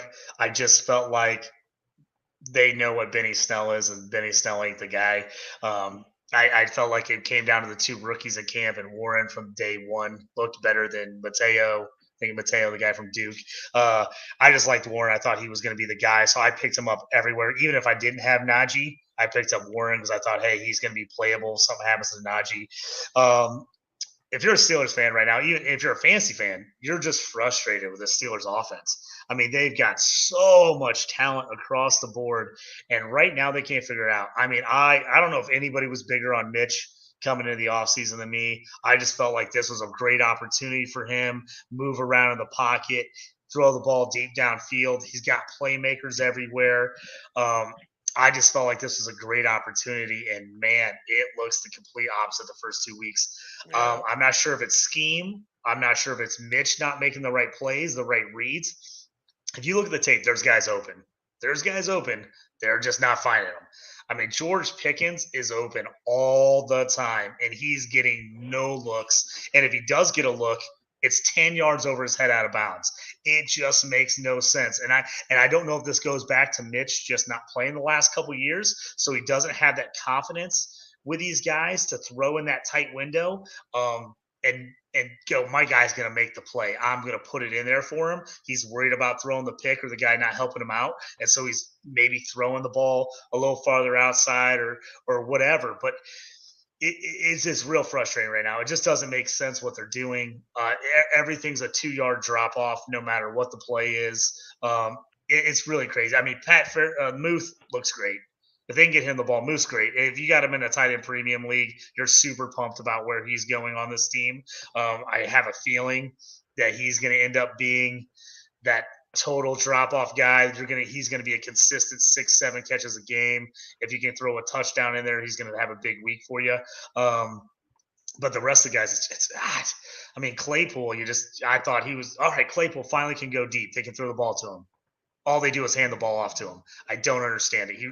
He's got more carries than he has catches this year. Like I said, Pickens has 3 or 4 targets. He's looked awesome in preseason. The guy's got unreal ability. They can't even get in the ball. Deontay Johnson. He's really good. But he's shown this year he's not the most athletic guy. He's made some crazy athletic catches, but he has had problems separating from guys. He is just blanketed a lot, and he's having to make these crazy catches in order to get the ball. So I don't know if they end up switching to Kenny Pickett. I love Pickett. I'm screwed in a ton of leagues because I got Mitch as my second guy in a ton of Superflex leagues. But I'm just hoping they can kind of look back, figure out how to look at this and do something different, because this team, fantasy-wise, should be way, way, way better than it is. I would have told you at the beginning of the year, I'd play every one of these guys. I don't care. They're all going to produce. And right now, anyone outside of Deontay Johnson, I don't know if you can play any of them. I mean, obviously you're starting Najee, but even Najee hasn't been getting a lot of carries. But I will say in this, as somebody who watches most of the games, Najee has a ton of plays called back this year. Ton of play. Every time he gets a 25, 30-yard run, it gets called back. So, I mean, he actually has not looked as bad as his stats are. Yeah, I think he's 2.9 yards per carry right now. He's been better than that. I just don't think they put him in the best situation to make plays this point in the season. I think it's just a big offensive line problem for the Steelers, and until they solve that issue, there's going to be a lot of headaches across the board. I'm not sure if Kenny Pickett is going to be the answer if he doesn't have any time either. So it is what it is, It's I can't tell watching the film, watching tapes. I can't tell if it's more Mitch not making the right read or if it's the play call that they're telling him, look, these guys do this, look underneath. I'm just not sure he right now has the confidence from the staff to zing one in there, that he's afraid if he starts making turnovers, he's going to get yanked. And he's throwing a lot off his back foot. He's not stepping into throws, which I think is what's really hurting his accuracy. It's the ball's floating on him on a ton of passes. Yeah. Jesse, the Texans, Brandon Cooks had 26% with 10 targets. When is Nico going to break out? And Pierce looked pretty good on early down snaps, and Rex cool off a little bit in the passing game. Give me a Texans situation. Yeah, I mean, it's I mean, we saw David Pierce got nothing in the first game and then a bunch in the second game. I would stay away from that backfield as much as possible if they're going to do stuff like this, because I don't know what's going to happen in the 2 games we've seen so far. Nico, I like him. I think he's a little more developmental. I don't really know how I feel about Mills, but this Texans team is a little. I'm feeling weird about them. They've played 2 good teams better than. I still think the Colts are a good team, but maybe not. And I think the Broncos are a good team. It's hard to tell what they are, but if you're going for someone, I mean, Nico Collins is probably like he's probably on the waiver wire. He's probably like if it's in a deep league, maybe it's like the last person on your bench. I think you could find guys with better upside probably than him. And I really like Cooks, but outside of that, Cooks and Collins, I'm not really interested in like anyone on this team, especially if they're going to switch it up so crazy like they did with the running backs in the first 2 weeks. So it's kind of where I'm at. I'm trying to sneak Nico into a bunch of trades, like backdoor him into like bigger trades. People like him; they're high on him. Like I feel like he has a lot of trade value just in the abstract, at least what Twitter tells me. So yeah. The Titans, JT, Treylon Burks, 25% with 6 targets. The Titans just got rolled. I think a lot of people are going to get rolled by the Bills this year, to be honest with you. They just that team defensively and offensively is just fantastic. They were my pick to go to the Super Bowl this year at the beginning of the year. I actually picked them to play the Rams last year in the Super Bowl. I thought the Rams would beat them in the Super Bowl. Really upset they didn't make it because that would have won me quite a bit of money if they both would have played. But I really like the Bills this year. I think they're great. Titans. I didn't love the Titans last year, and they had a good record. This team has to win ugly. It's their only option. Treylon Burks might be the one guy I feel good about. Everybody ripped him all preseason. I kind of talked trash about him. I think he's got some upside. I just think this team has kind of hit their max potential on offense. I mean, they're definitely on the downhill slide. Tannehill is not looking good.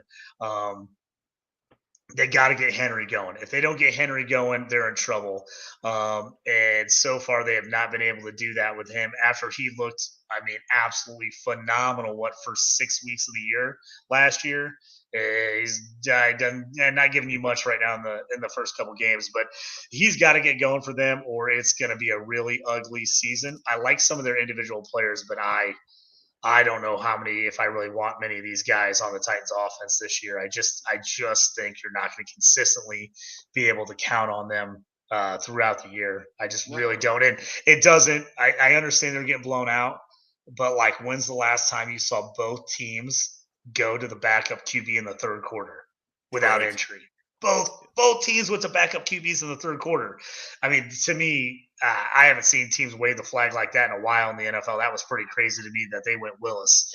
So to me, that opens my eyes. If I'm in a super flex 2 QB league, I'm like, if I got Tannehill, I might want to try to move him sooner rather than later. I might want to see, can I get one good game out of him in the next 2 or 3 weeks? And if I can, do I move him immediately for someone? Just because I got him in a second league. I got him in Brady in a 2 QB league, and I'm thinking I might just start shelling, getting rid of everybody. I might just blow that team up immediately because I don't feel good about it at all. Yeah, Austin Hooper was a Twitter darling all offseason. Robert Woods was a buy candidate. Nick Westbrook-Ikhine was another guy that everybody was kind of, you got to have him. Kyle Phillips was a guy that that everybody wants to have. I don't know where this offense is going wrong, but Jesse, what were you about to say? Oh, sorry. Yeah. They get the Raiders and then the Colts, and then I'm trying to figure out then the Commanders. So pretty interesting slate of games. We'll see. I still like a lot of the Titans guys, but we'll see. I think teams are going to struggle against the Bills a lot. They have the best defensive line in the league, and Derrick Henry needs a full head of steam in order to get good. And with the defensive line being as good as they were, I think it's kind of tough for him. But it was obviously a blowout. They got to show they can't go out. You're absolutely correct about that. Yeah, another last but not least, the Vikings. Justin Jefferson had 26% target share, but he was covered like a blanket the whole game. 12 targets. This was not a good game for the primetime Vikings as usual. So I don't know why they just can't figure it out now when they're playing big games or games that are on national televised slates. But it is what it is. Dalvin Cook was not good. Justin Jefferson was not good. Nobody was very good for as far as fantasy purposes were concerned for the Vikings. So. Well, the guy I'm worried about, if you want to look at Vikings side of things, he got some catches down the stretch to make himself look decent fantasy day. But Adam Thielen is just not involved right now. I mean, he got some catches, like I said, down the stretch that saved his day. But I think he had 0 or 1 catch maybe 70% of that game until the fourth quarter, and he didn't do much week 1. I was buying him everywhere in the offseason, knowing that he was maybe on his last leg, 1-2 seasons left, but I thought he would be kind of cheap and I could throw him in and he could give me 10, 15 points a week just to kind of be that solid flex play. I'm getting real worried about him right now. If they don't do something, I thought he could, especially last night I saw when they blanketed Jefferson, I thought, oh, this is Thielen time. Let's start hitting Thielen. And he just didn't get many looks until absolute garbage time at the end. So I'm a little worried about Thielen for sure at this point. Kirk Cousins, again, pretty good quarterback most of the time. These Monday night games, Sunday night games, he's awful in. I still love him as my second QB in a super flex or a 2 QB league for the price. Everybody else seems to hate him. I trade for him everywhere just because he's gonna give you something. But yeah, it's tough. They got to get Dalvin Cook going somehow. And Justin Jefferson, I mean, he's a freaking stud. But Darius Slay was everywhere last night. Yeah, absolutely. That's I was kind of figuring hopefully this would be one of those KJ Osborne games because it was a terrible matchup for Jefferson, but yeah, it just nobody got involved. It was just kind of across the board. It was just a bad game for the Vikings. So, all right, well, so we ran through these teams here. Let's look at some waiver targets for Week 3. Quarterback wise, Marcus Mariota, Jared Goff, Joe Flacco has probably one, maybe 2 more starts under his belt, and Kenny Pickett's going to get the pulse, the nod pretty soon. It seems like sooner than later. So, any comments on either one of these guys? Am I missing anybody? Either one of you guys want to chime in? JT, do you think Pickett gets in soon, or what do you think? Do you think that happens soon? I think they're gonna. I think the Steelers are gonna give Mitch a little more time. I think they're gonna give him a little time. I think they want Pickett to kind of. I almost think they almost want to see Pickett watch what Mitch does, and if he is he's messing up, they'd be like, "See, don't do that." Unless the Steelers absolutely fall apart and fall on their face, I just don't think you're going to see him sooner rather than later. I definitely think he's a stash redraft league. For me, it'd be tough to pick him up. Dynasty league. If you got Mitch, he's a great guy to try to go out and get if you can get him for a decent price. That's been questionable. I've got him for a really reasonable price in some leagues, and then guys have told me they need a ton in another league. I think Mitch is going to stay in there for a while, but if they have 2 more weeks of just absolutely no offense, I think the heat is going to be on for them to make a change. So I think they've got to step it up and do something here pretty offensively. If I might get out there looking on waiver wires, and I got to have a QB, especially in like a super flex, I'm going after a Goff, a Mariota for sure. I just think those guys have enough talent around them that they're going to give you solid weeks. It just depends. I've had a couple friends text me, hey, I had, so-and-so, I had Trey Lance. He got hurt. Do I trade for Jalen Hurts? I'm like, who's you got on your waiver wire? They're like, Tua's out there. I'm like, go get Tua. Go get Tua immediately. Like, don't trade Aaron Jones for Jalen Hurts when you can go out and just pick up Tua. So I think that's some of the things, I think you just got to, it really depends on your league and the format and how people value guys. But I definitely think there's some dudes you can go out there and play and kind of fill in. I'm in some little deeper super flex leagues, and some guys who got Tannehill's their second QB right now with no third guy. People are starting to look at making trades. If you got that third or fourth QB, this might be the time to jump, start throwing out some trade offers on some teams that are a little weak at second QB, and you might be able to get some pretty good return, bolster your lineup, or if it's a dynasty, get some guys for the future.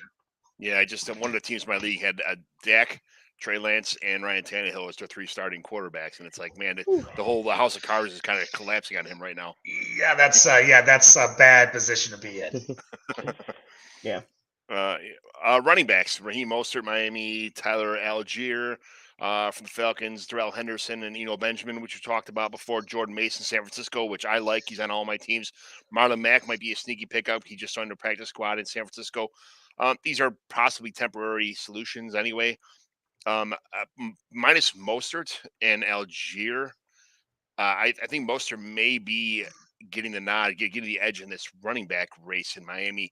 I think he maybe the team likes him a little more. I think to be their starter.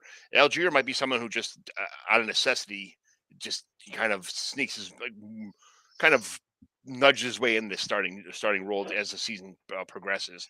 And I do like Darrell Williams better than Benjamin in this backfield, like for right now. But I think that at some point in time they're going to have to give the crack and say, hey, you let's see what you got here. So what do you think about these the waiver wire targets that I mentioned and anybody else I missed in the for upcoming week 3 pickups, guys?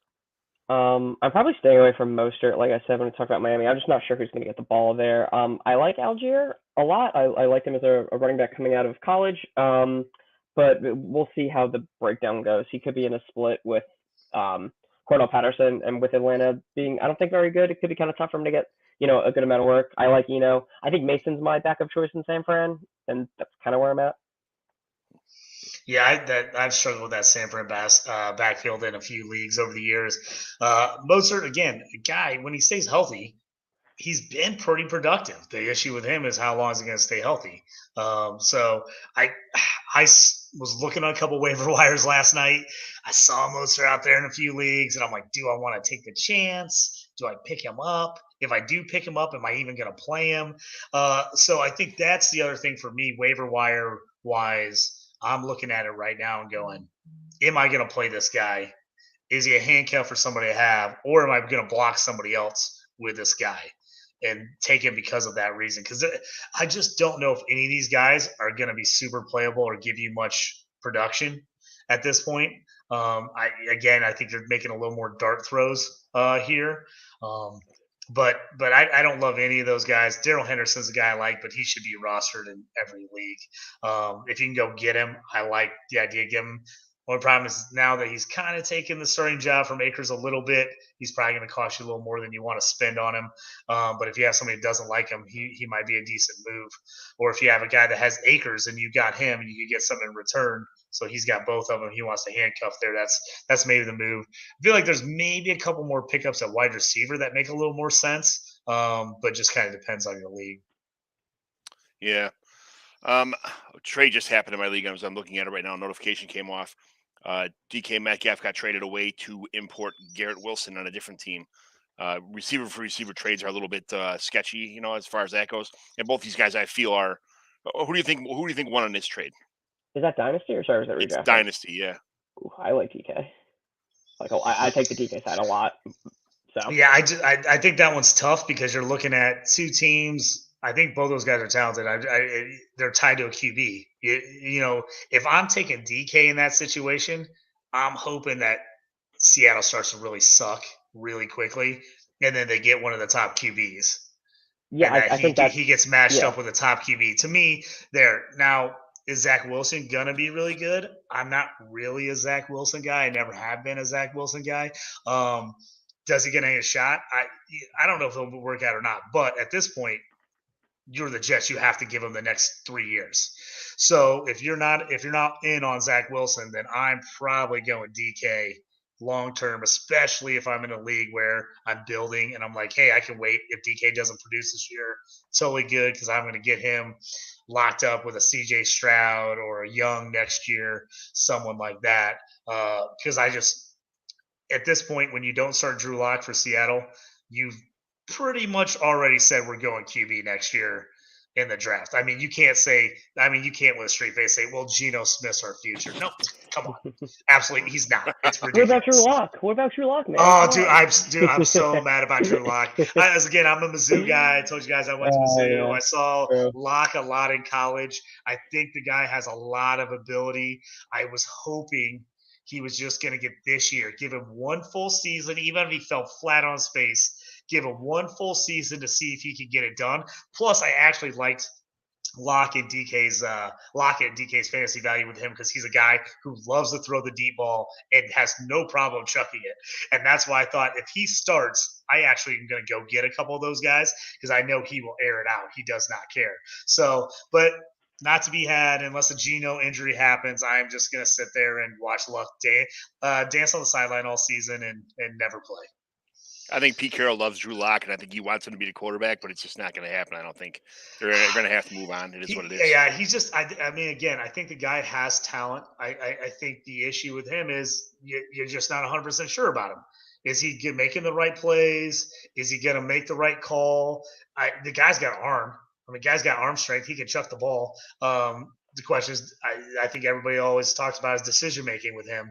Is he going to make the right read and throw the ball where you want it to him when it comes down to it? He reminds me of not quite as good Rex Grossman, a guy that could throw the deep ball, had a great deep ball, but would always make the turnover at the worst possible time. Absolutely, when it would murder your team is when they would do something stupid. And I think Drew Lock has gotten a little bit of that going for him, and I think that's what eventually ended Rex Grossman's career. Was he just was a guy that made the worst possible mistake at the worst possible time way too often, and it just overshadowed any good things he did. Yeah, he single-handedly lost the Super Bowl for the Bears by turning the ball over at a snap like 7 times in the first. It was terrible. Rex Grossman, I can't stand the guy. Yeah, my dad's a Bears fan, so he had some choice words about Rex back in the day. Yeah. So. All right, so receiver here. We got Jahan Dotson's a pickup. Garrett Wilson, we just talked about. Jacoby Myers. If these guys are, they can't be on your waiver wire. I mean, in shell leagues, Josh Palmer, Treylon Burks, Greg Dortch, Ashton Dueling, Sterling Shepard kind of guys. There is Jahan Dotson because he's a rookie. A lot of guys don't know him yet. Garrett Wilson, same thing. I think maybe those guys were afterthoughts for some people, but after big weeks and Jahan Dotson's touchdowns, the most intriguing guy I think here is Greg Dortch. Do you think Greg Dortch can hold on to this job even when Rondale Moore comes back? Well, they also have DeAndre coming back too at some point, right? So I guess I don't have too much of an opinion on the talent. So I'm not sure. I probably wouldn't. I'd probably look somewhere else. Yeah, I mean, I think I'm in a few leagues where you could go out and get Dotson, you can get Wilson, but there's smaller leagues with redraft where people kind of ignored rookie wide receivers that they thought were going to be on bad teams. So I do think you could go out and get those guys in a few leagues. But if you don't get them this week, they're going to be gone. That's for sure. We talked about it a little bit with the Colts. I think Ashton Dueling's actually going to have a little bit of play in this league, even when Pittman comes back. Paris Campbell, oh my God, he's killing me. Absolutely killing me. The guy went and got all off season everywhere. I thought this is finally going to be the year. So at least in the past, you could say, hey, when he played, he produced, but he was hurt all the time. Well, now he's healthy and he's done absolutely nothing with all the opportunities to do something. I'm just out on him. He's killing me. I like Pierce for the future. I think Pierce could be really good for them. I am starting to sour on what he's going to do this year. I'm just not 100% sure he's ready. Looking at some stuff, I like him. I'm hoping he has a good impact because I think he's going to be good. But I think they're going to actually play Dueling a lot more. And I think he's going to turn into a little more of that safety blanket for Ryan. You know, he likes tight ends, but the tight ends they have just aren't really those underneath, find the zone, sit down and make the catch guys. That's just not really who they have. So I think Dueling's you're going to see a little more Dueling. I think he's a guy worth picking up, especially in deep leagues where you're playing a lot of starters, a lot of flex plays. I think he's a guy that definitely could at least get you points every week as opposed to all the zeros I've gotten out of Paris Campbell and Brian Edwards. Yeah, that's there is. I like Dueling. I think he kind of solidified himself as a number 2 right now on this offense, but the offense has to pick up a little bit. It's a running offense with a decent defense, so we'll see what happens with these guys. Tight ends: Evan Ingram, Logan Thomas. Logan Thomas is someone who will, I think, eventually will be a fantasy relevant. I mean, he's got next couple of weeks. I think he's going to start picking up his game, but there's so many other options on this offense. I like what happened with the Commanders this offseason, where what they did, how they improved their team. So Tyler Conklin, Hayden Hurst, Juwan Johnson from the Saints. Jesse, what do you think about these tight end free agents of acquisitions? Am I missing anybody? I don't know if I want to. I mean, so Taysom Hill gets some run in, which is an interesting person to think about if you're desperate at tight end. He's probably not going to catch like a touchdown bust like a lot of tight ends are, but he's one that's not on the list I think could be interesting. But I mean, I saw Evan Ingram actually have pretty decent hands in the Jacksonville game, which has always been kind of his issue. You know, he's athletic, he's big. And he can play in the slot. He's pretty fast for a tight end, or he's a good receiver for a tight end. So I kind of like it. They still use Dan Arnold. He's still there. They also have another tight end that he blocks. So I'm unsure about, what the composition is going to look like. But Evan Ingram's out there a lot, which is nice. I also just love Hayden Hurst. He was coming in as like a sleeper for me. He came in the league pretty old. So like if you look at him, he's a little bit older than I think people would think he is. But I like him a lot. And you're really just, at this point for tight end, you're just fishing for a touchdown or looking for as many touches you can get, which is why Hill might be an option because they do seem to use him at least a few times a game, like less than Curtis Samuel, but like he's in the tight end position, so like maybe we'll see him throw the ball maybe once or twice or some shit. So, but they should start throwing at this point, And the guys I would probably go like Hurst, Ingram, then I probably would take up Hill and then Logan Thomas and the rest of them. Yeah, Logan Thomas is a guy I'm targeting. If he's out there in the league, I'm grabbing him. I just seen enough out of this Commanders offense is throwing me off doing them. Commanders offense, I just think they're going to actually be tossing the ball around a decent amount this year. I think he's going to have an opportunity to have some pretty decent games. And I also think, he's going to be involved enough that you're not going to get a bunch of zeros from him, hopefully. So I like him a lot. I'm going in on him in quite a few leagues, especially like Zen said, if you're a 14-team league, 12-team league, he's been banged up. So there is a chance that he's out there for you on the waivers because he was hurt most of the preseason. So teams kind of ignored him in the draft, kind of ignored him early on.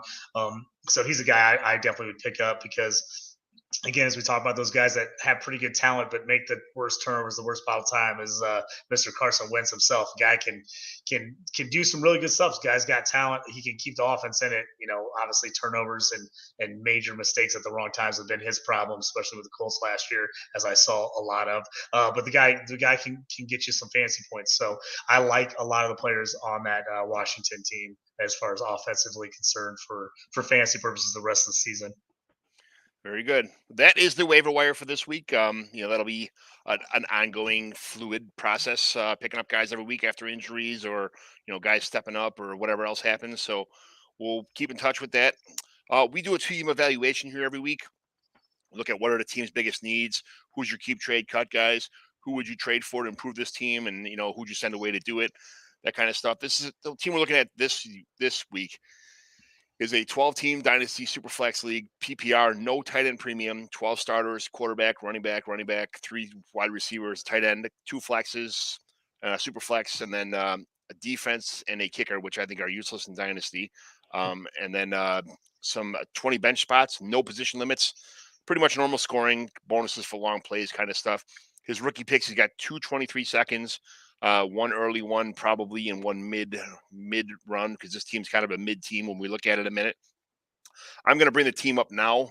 And you guys, let's import this team.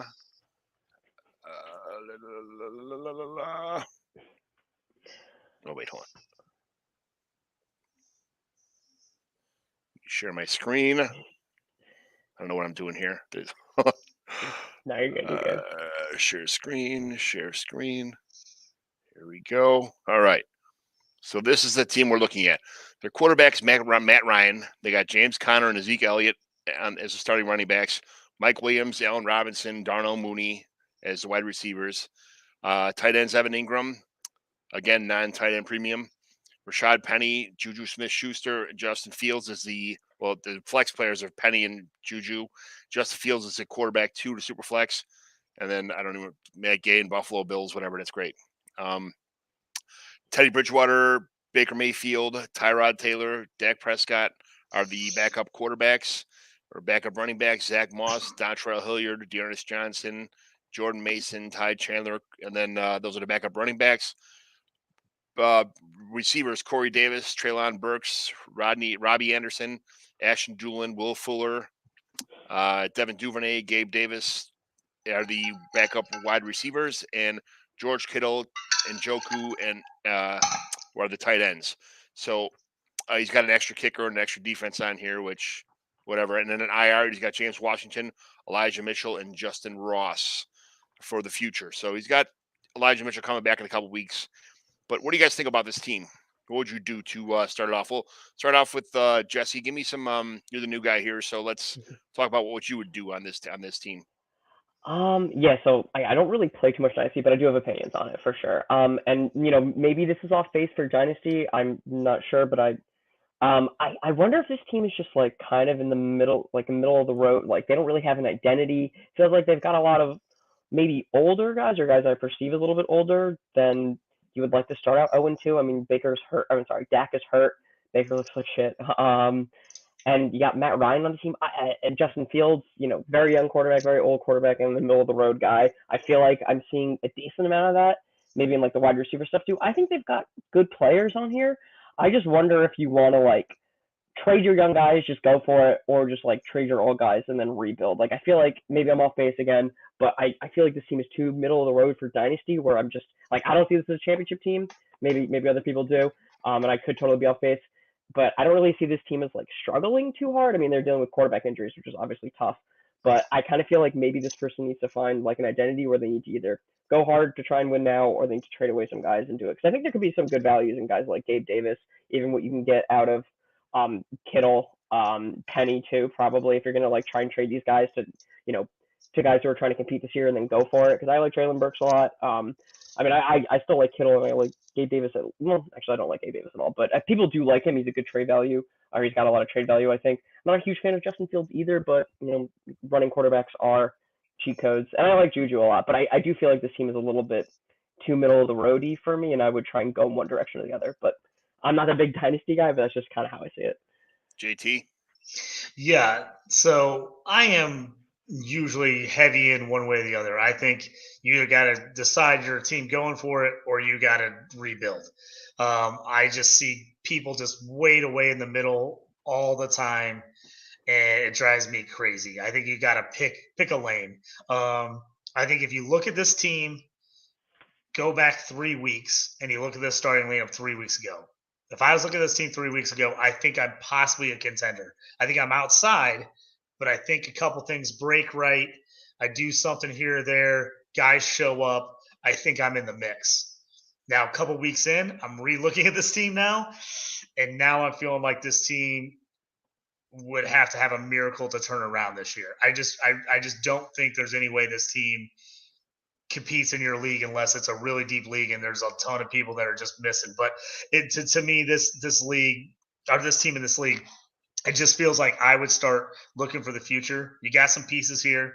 I maybe wouldn't start selling off these guys immediately. I'd maybe wait to see if guys can have a couple good games, get those teams who are kind of on the verge trying to make a run, and then they think, hey, if I could just get that one little piece, and then Zeke goes off for one game, 110 and 2 touches, and you're like, okay, now I can move into somebody for a second rounder next year or something like that. Maybe that's the route to go. I'd kind of be leaning towards. Like I said, look at this team 2 weeks ago. I like it, but where this team stands now, with the way these guys have played, you got Connor hurt. Zeke has done almost nothing. Matt Ryan, who I actually liked, I think he's going to pick it up. I think he's going to be better, but he's terrible right now. Allen Robinson, you haven't got what you thought you'd get out of him. Mooney, who I was all over. I was getting Mooney everywhere I could. I thought he was going to get 1 million targets this year, and now the Bears refuse to throw the ball. So Mooney's at an all-time low on his potential. I'm a Rashard Penny guy. I love Penny. I've always been in on Penny. Good first week again. He probably had another 60, almost 70 yards called back on penalties, or he would have had a monster week 1 game. Last week just didn't get very many touches. I'm worried about that offense. If they can't stay ahead and they have to throw, it's going to be ugly for Penny and Walker. Fields, again, ton of upside, ton of dynasty value. Looks awful right now, and you just don't know how to trust the Bears. So, again, you're way down on him.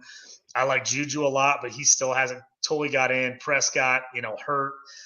He does have some pieces with some young guys. Traylon Burks I like. Corey Davis has some trade value. Robbie Anderson, maybe he's got Dueling in there. Gabe Davis, again, I'm a guy like you. I would trade Gabe Davis. As soon as I could get a 2023 second for him in the offseason, I was moving him. I just was. I just not a huge Gabe Davis guy. Kittle comes back, you could be all right, but I just think this team needs everything to hit right for this team to compete. And right now, that is looking like a big time long shot. Yeah, I would just rename my team Fire Sale right now, and I would start off with guys like Gabe Davis, and I would every week when any one of these guys hit, had a big game. What do you want for him? I would spam the league with second round picks for I mean, Absolutely. it would every week. It would be dun, dun, dun, dun, dun, dun, who wants this? Who wants that? Come get it. Come get it.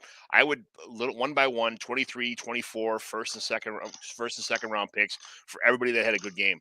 Zeke's got to go. James Conner's got to go. Elijah Mitchell's got to go. Rashad Penny's got to go. Dak's got to go. Justin Fields is probably someone I'd hold on to just because I think that the Bears on a rebuild right now, and if he could survive this season, and they're going to import free agents, they're going to import draft picks, they're going to import a lot of stuff. I just think Fields is on the same page with the Bears, like kind of saying, "Hey, we're not it right now. We're not going to be it for another year or two. We'll see what happens." But this, I don't know what Fields is going to be, and it's tough. You get rid of him now, and in 2 years from now, he's an elite athlete, but he's an Ohio State quarterback who's notorious for not panning out in the NFL. Yeah. So, well, Fields the guy. If you're out on Fields, my thing is I wouldn't mind trading him, but you can't even think about trading him right now. I mean, there's just absolutely no possible way. You got to wait. He gets going on the upside. And if you're really not a Justin Fields believer, then my thing is like, hey, wait till he starts hitting. Look at what teams like him. You got a Bears fan in your league. You got somebody that loves him. What could you maybe get for him? Then maybe you look at trading down the line. But I wouldn't be selling off these guys right away. I would wait. Wait till Kittle comes back, has a game. Wait till Zeke has a decent game, because you're going to get about 3-4 weeks now in here, and you're going to get those teams that think they got a shot and they get an injury or they're a piece away. That's when you want to start offering those guys up. Somebody has a big game, like you said. Bam, I'm spamming guys for second rounders. I'm looking for guys in my league that had an injury. Ooh, this guy's in second or third place in the league, and he just had an RB go down. He had a QB go down. Can I get a first and a second for Dak? Can I move some of these guys when they come back, they get healthy? Right now on this team, I'm probably holding pat unless somebody offers me something great right away. But almost everybody on this team is either down or hurt. So that's the issue with this team right now. I don't think you got to hold. It's going to be tough, but you got to hold because there's just very few of these guys have huge value right now. You got to wait till the value comes back up. You missed the window on a couple of these guys, but you got to look for that window again. Where can you get them hit, and then find the right trade partners that need a guy, and then start pushing those trades. Corey Davis just had a big week last week. I would try to spam the league right now for someone to take Corey Davis. Ashton Dueling right now, he had Ashton Dueling's 25, 26 years old on offense. Everybody's hurt. If you can get anything, like try and get a low third or a late second for Ashton Dueling right now. Anybody, this is what I'm talking about. You got to get rid of everybody pretty much. You can't trick yourself into thinking I'm going to trade half these guys and keep half of these guys. They almost all have to go. You're going to keep Treylon Burks. You're going to keep you want to get rid of Evan Ingram as soon as he has one more big week. I can't think of another running back that he needs to keep on this team at all. They all got to go. I would keep Justin Fields and Mooney. I think you got to hold those guys. Obviously, I mean, I think they got a lot of upside. I think Juju still has a lot of upside, especially because I think he's gonna have he's at least one or two monster games. He's gonna have one or two. Yeah, he's gonna have one or two monster games with Mahomes. Yeah. And then you either got to go, okay, I think he's going to get signed by somebody else and he's going to be a stud because he's still super young. I mean, I think he's only 24. Or you go, okay, now is the time I punt him to somebody who look for the Mahomes owner. Where's the Mahomes owner? Hey, do you want Juju for the double up the rest of the season? That kind of thing. I think you just got to look for the right deals. Obviously, you don't want to give guys away. But I also think I'm one of those guys, I think I do a pretty solid job of drafting in rookie drafts. So I like third round picks. I mean, I know people think they're just garbage. They're like, oh, third rounder, I'm not going to get anybody. Man, I got Kenny G in the third round. I got Deontay Johnson in the third round. I've gotten a ton of prime wide receivers. The guys are real. I got Hollywood Brown in the third round in one of my leagues. So, I mean, I think if you can sit and you can evaluate, I think you can make those things worth something. I mean, I'm in leagues where guys literally consider third round, fourth rounder throwaway picks. They're like, I don't even know why we have these. They're worthless. I'm like, I'll take them. I'll take them off your hands for nothing because I just think you get yourself more chance to take dart throws and dynasty. But again, I think this team is all about you got to move on, but you got to start picking and choosing your spots. When's the time to trade a guy? When's the time to move a guy? Figure out what guys you absolutely are going to hold. unless somebody offers you something crazy. You say, hey, I'm in on Justin Fields no matter what. Okay, unless you get offered what? If you get offered 2 firsts and a second when he has a monster week 4 weeks from now, are you just going to hold the whole time or no? And I think then you can concentrate on what guys you want to move and who you need to concentrate on. Because I know it's hard to sell a whole team all year unless it's your only fantasy team. You're spending all your time on one team. But I think you just got to pick and choose. But yeah, this team had potential at the beginning of the year. It's lost all that potential. I think you're in trouble. Yeah. Yep, I would just like I think we all echoed the same kind of thing. Just wait until each one of these guys has a big weekend and just span the league for picks. And don't try not to take fourths. Try and get you can see teams how they're like early thirds and seconds, and then for quarterbacks you can't give away Dak Prescott. But I mean Dak Prescott's always hurt. He's a good quarterback. He's always hurt. Somebody's a Cowboys fan that would take Dak Prescott.